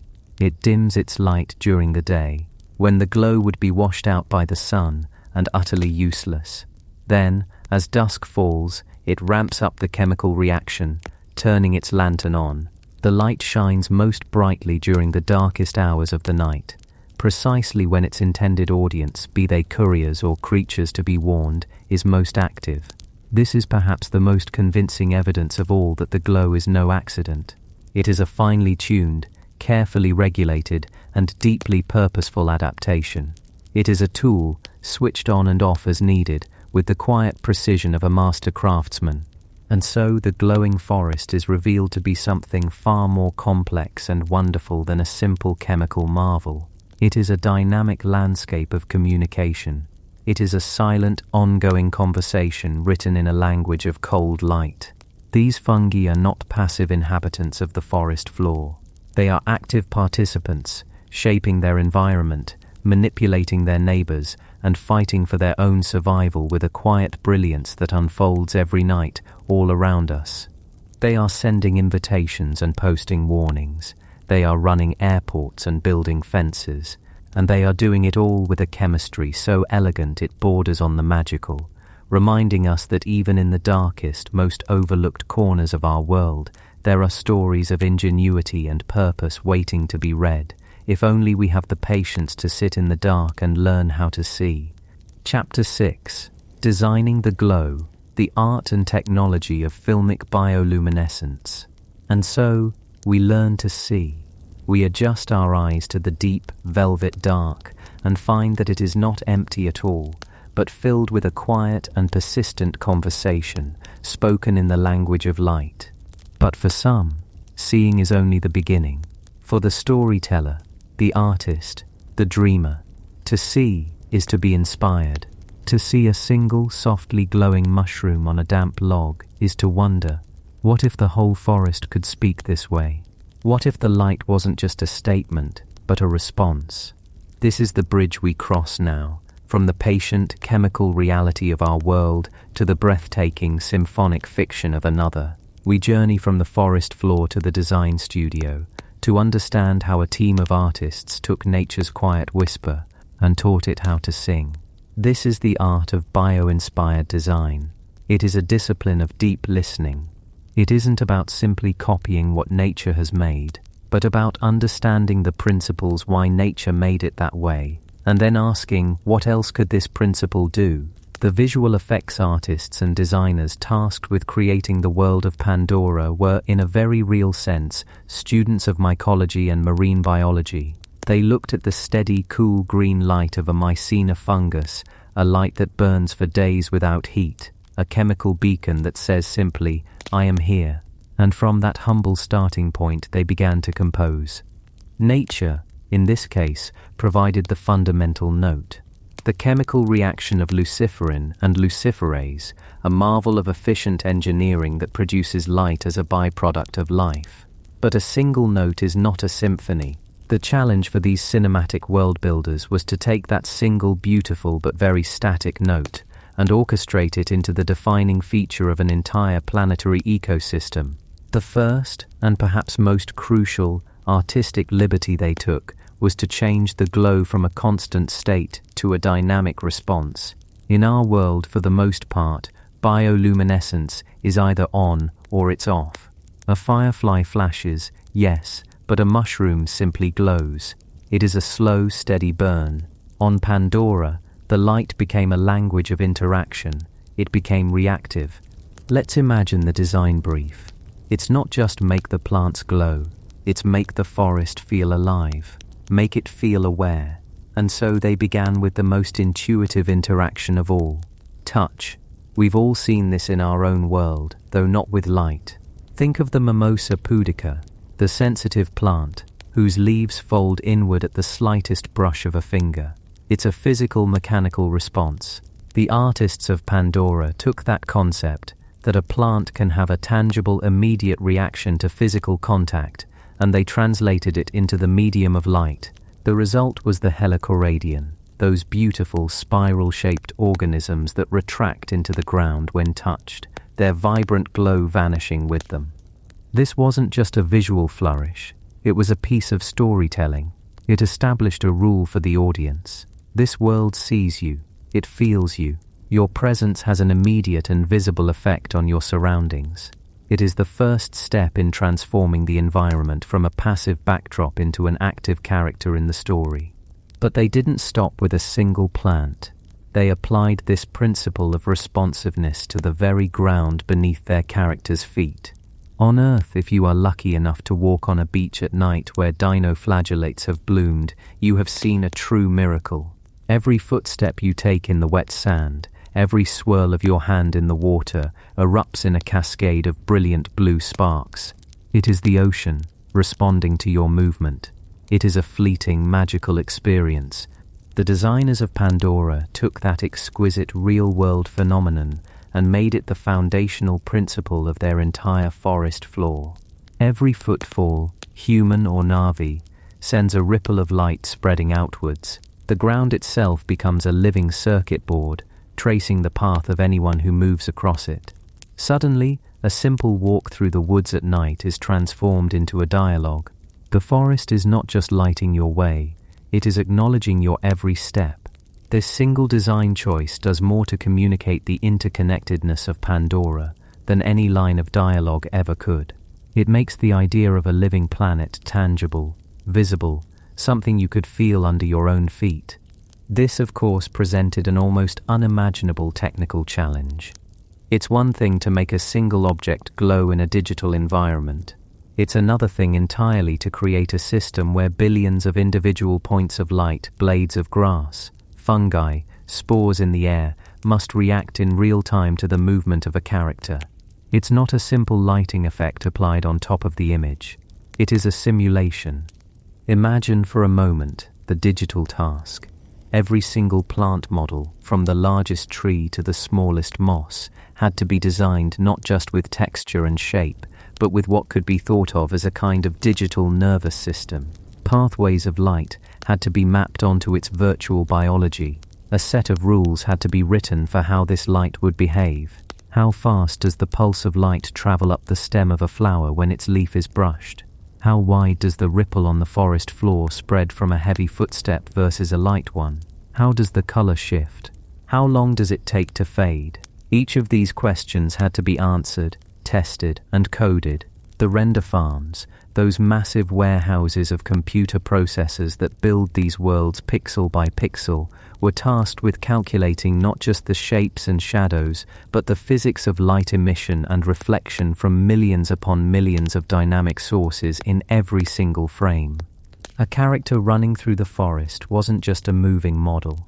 They were a disturbance in a luminous field, a walking, breathing catalyst for a cascade of light-based reactions. To say this was a computational Everest is a polite understatement. It required the invention of new software, new techniques, new ways of thinking about how to render a world. From touch and movement, the design evolved to an even more profound level of interaction, emotional and spiritual resonance. This is where the world building takes its greatest leap from known science. The artists imagined what it would look like if this biological network could respond not just to physical stimuli, but to intention, to emotion, to a spiritual connection. This is the light of Iwa. When the Na'vi connect to the Tree of Souls, the light that flows through the tendrils is different. It is not a random ripple, it is a directed, intelligent pulse. The entire forest network becomes a peripheral of a planetary consciousness. This is the ultimate expression of bio-inspiration. The artists learned about the real-world mycelial network, the wood-wide web that connects trees, allowing them to share resources and send warning signals through a quiet, underground chemical conversation. They took that incredible invisible reality and asked, what if it were visible? What if that network was so advanced it could transmit not just nutrients but thoughts, memories, consciousness? The result is Pandora's glow, a visual representation of a planet's soul made manifest. The glowing landscape is the physical evidence of the film's central theme, that all life is one. And in doing this they had to solve the artistic problem of making it feel alien, yet deeply, primally familiar. The glow couldn't be harsh or artificial. It had to feel organic. So they returned to their source material. They studied the specific colors of real-world bioluminescence, the cool greens of fungi, the ethereal blues of dinoflagellates and deep-sea creatures. They noticed that this light is rarely sharp. It is soft, diffuse, bleeding into the surrounding darkness. It feels magical because it is light without a visible source, light without the heat of a flame. They meticulously recreated this quality. The light on Pandora doesn't just illuminate surfaces, it creates atmosphere. It hangs in the fog, it reflects in the wide eyes of the characters, it gives their blue skin a soft internal luminescence. It is a masterclass in the physics of light. The artists had to consider how a blue-skinned creature would look when lit from below by green glowing moss, how a single water droplet on a leaf would catch and refract the light from a passing seed of the sacred tree. Every detail was considered, not as an afterthought, but as a foundational element of believability. They were, in essence, painting with a new kind of light, a light that was not cast onto the scene, but that emanated from within it. This is what makes the world feel so immersive and so real, even in its most fantastical moments. The light is not a layer of special effects, it is woven into the very fabric of the digital world. So when we look at the breathtaking nighttime scenes of Pandora, we are seeing the culmination of a long and beautiful conversation between science and art. We are seeing the ghost of a real Panellus diptychus fungus, its humble, steady glow taken as a seed of an idea. We are seeing the echo of a wave crashing on a phosphorescent shore, its explosive sparkle magnified to cover a continent. The artists and engineers who built this world were not just inventing, they were translating.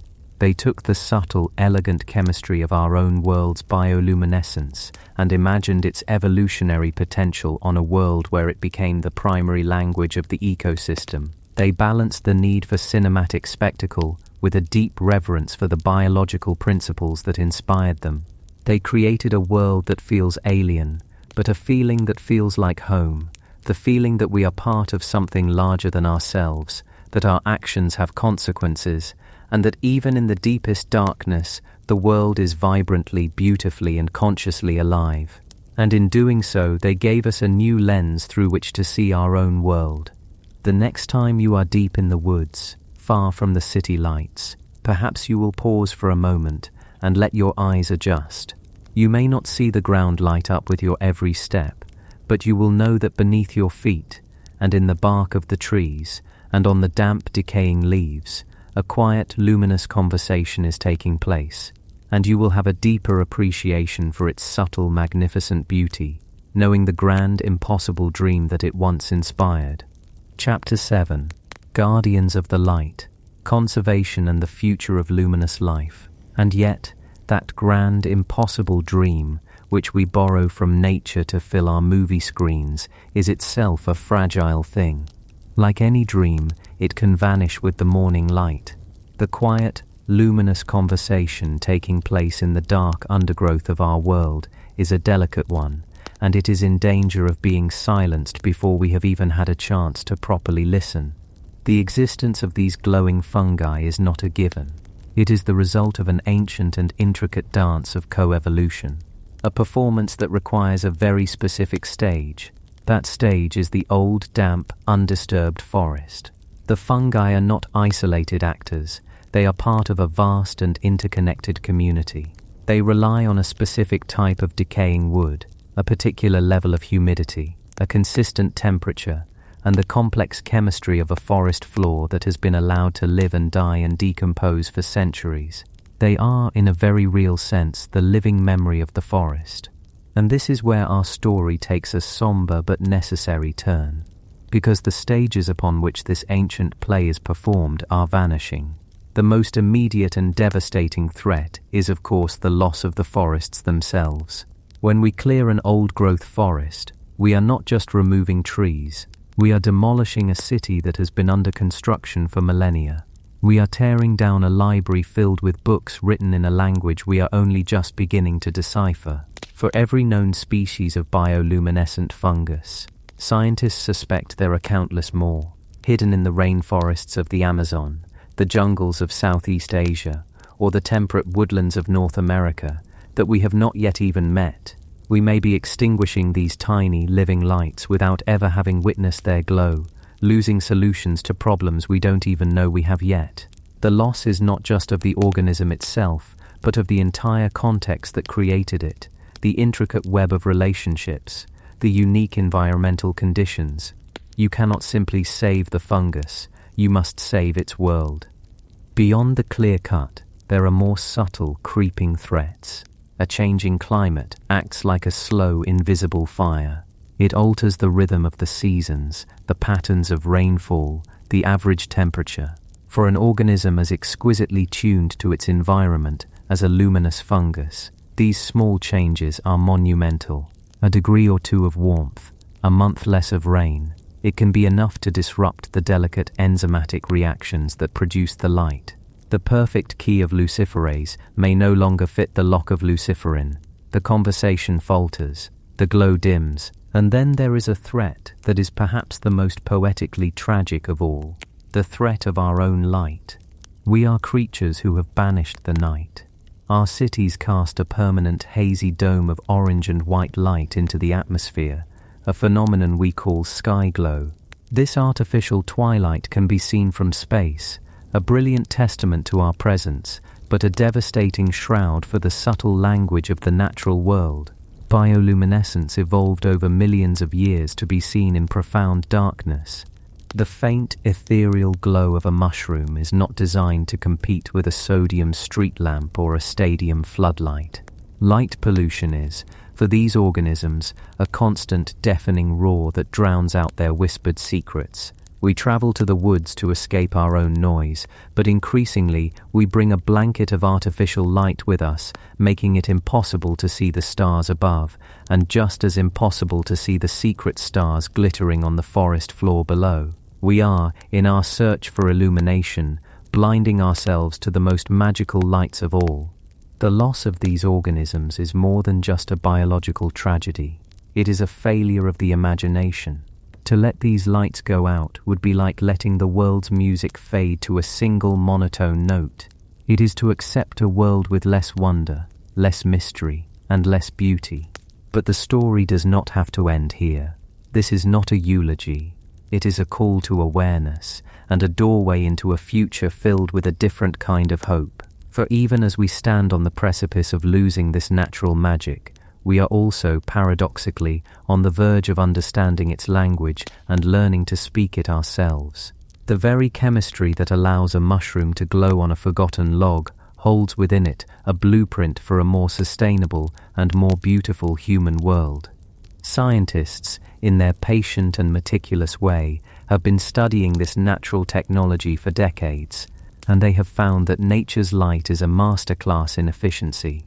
A common incandescent light bulb is a wasteful thing. It loses most of its energy as heat. It is a barely controlled fire encased in glass. But bioluminescence is the opposite. It is a form of cold light. Almost 100% of the energy put into the luciferin-luciferase reaction is converted directly into photons, into visible light. There is virtually no heat wasted. It is nature, acting as the most brilliant and frugal engineer imaginable, and now we are learning to partner with that engineer. We have isolated the genes responsible for this glowing pathway, not just in fireflies but in these fungi. We can read the genetic sentences that spell out the instructions for creating luciferase and luciferin, and with the tools of biotechnology we can gently copy and paste these sentences into the DNA of other organisms. This leads us to an idea that feels like it's lifted directly from the world of science fiction, from a planet like Pandora. Imagine for a moment a city street not lined with harsh glaring lamps, but with trees.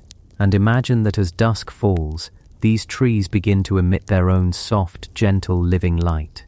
The leaves, the branches, the trunk itself, all glowing with a cool green-gold luminescence. There would be no need for an electric grid, no light bulbs to replace, no carbon emissions from a power plant. The light would be powered by the tree's own metabolism, a quiet, sustainable, and breathtakingly beautiful solution to our need for illumination. This is not a fantasy. Research teams around the world are actively working on this. They have already created tobacco plants that glow continuously, from root to flower, using the fungal bioluminescence pathway. The light is still dim, more of a romantic glimmer than a functional street light, but the proof of concept is there. The blueprint works. We are at the very beginning of a journey towards a world where our cities might breathe with a soft, organic light, blurring the line between the built environment and the natural world. The applications extend far beyond aesthetics. This living light can be turned into a powerful diagnostic tool, a biological messenger that makes the invisible visible. Imagine engineering yeast or bacteria with the glowing genes, but with a slight modification. Imagine designing the luciferase enzyme so that it only activates, only produces light, in the presence of a specific pollutant, a heavy metal in a water supply, or a toxic chemical in the soil. You could create living sensors that report on the health of an ecosystem simply by glowing. A river could tell you in the language of light whether or not it is safe. This same principle can be turned inward into the microscopic landscape of our own bodies. Scientists are exploring ways to use bioluminescence as a marker for disease. Imagine cancer cells engineered to glow when they become active, allowing doctors to see the precise location and spread of a tumor in real time without invasive procedures. Imagine a simple blood test where a sample is mixed with engineered cells that light up in the presence of a specific virus or a marker for a disease, giving an early, immediate warning. The quiet chemistry of a decaying mushroom could be repurposed to become a life-saving beacon, a guardian of our own health. And so we find ourselves in a strange and pivotal moment. We hold in our hands both the power to extinguish these natural lights forever through our carelessness, and the power to learn from them, to integrate their gentle genius into our own world in ways that could heal both our planet and ourselves. The future of bioluminescence is a story of partnership, a tale of humanity learning not to conquer nature, but to listen to it, and to borrow its ancient, elegant wisdom. But perhaps the most profound application of this living light is not one we can engineer in a lab. It is the one that happens inside of us, when we witness it for ourselves in the wild. Its greatest function is to inspire awe, to remind us that the world is more complex, more bizarre, and more magical than we can possibly imagine. It is a humbling experience to stand in a forest so dark you can't see your own hands, and to see the ground beneath your feet, lit by the ghostly glow of life itself.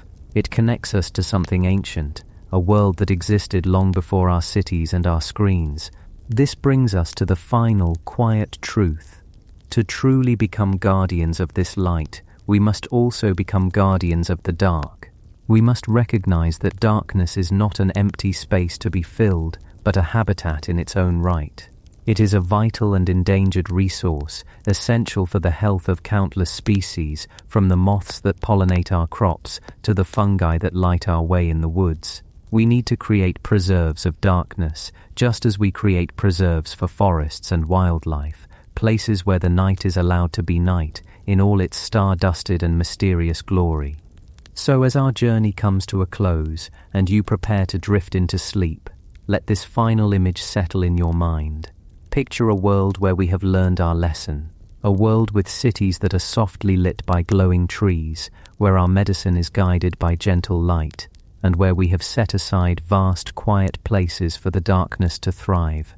In these places, on the damp, rich floor of an ancient forest, a conversation continues. It is a conversation spoken in the soft green dialect of photons, a dialogue between life and decay, between fungus and the deep silent night. It is a conversation that will continue long after we are gone, a testament to nature's patient, relentless and beautiful ingenuity.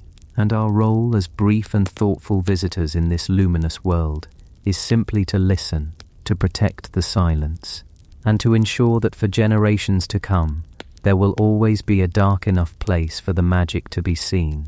Now just rest, let the world turn, let the quiet lights of the forest continue their work, and know that you are a part of this vast, interconnected, and truly wonderful story. Sleep well,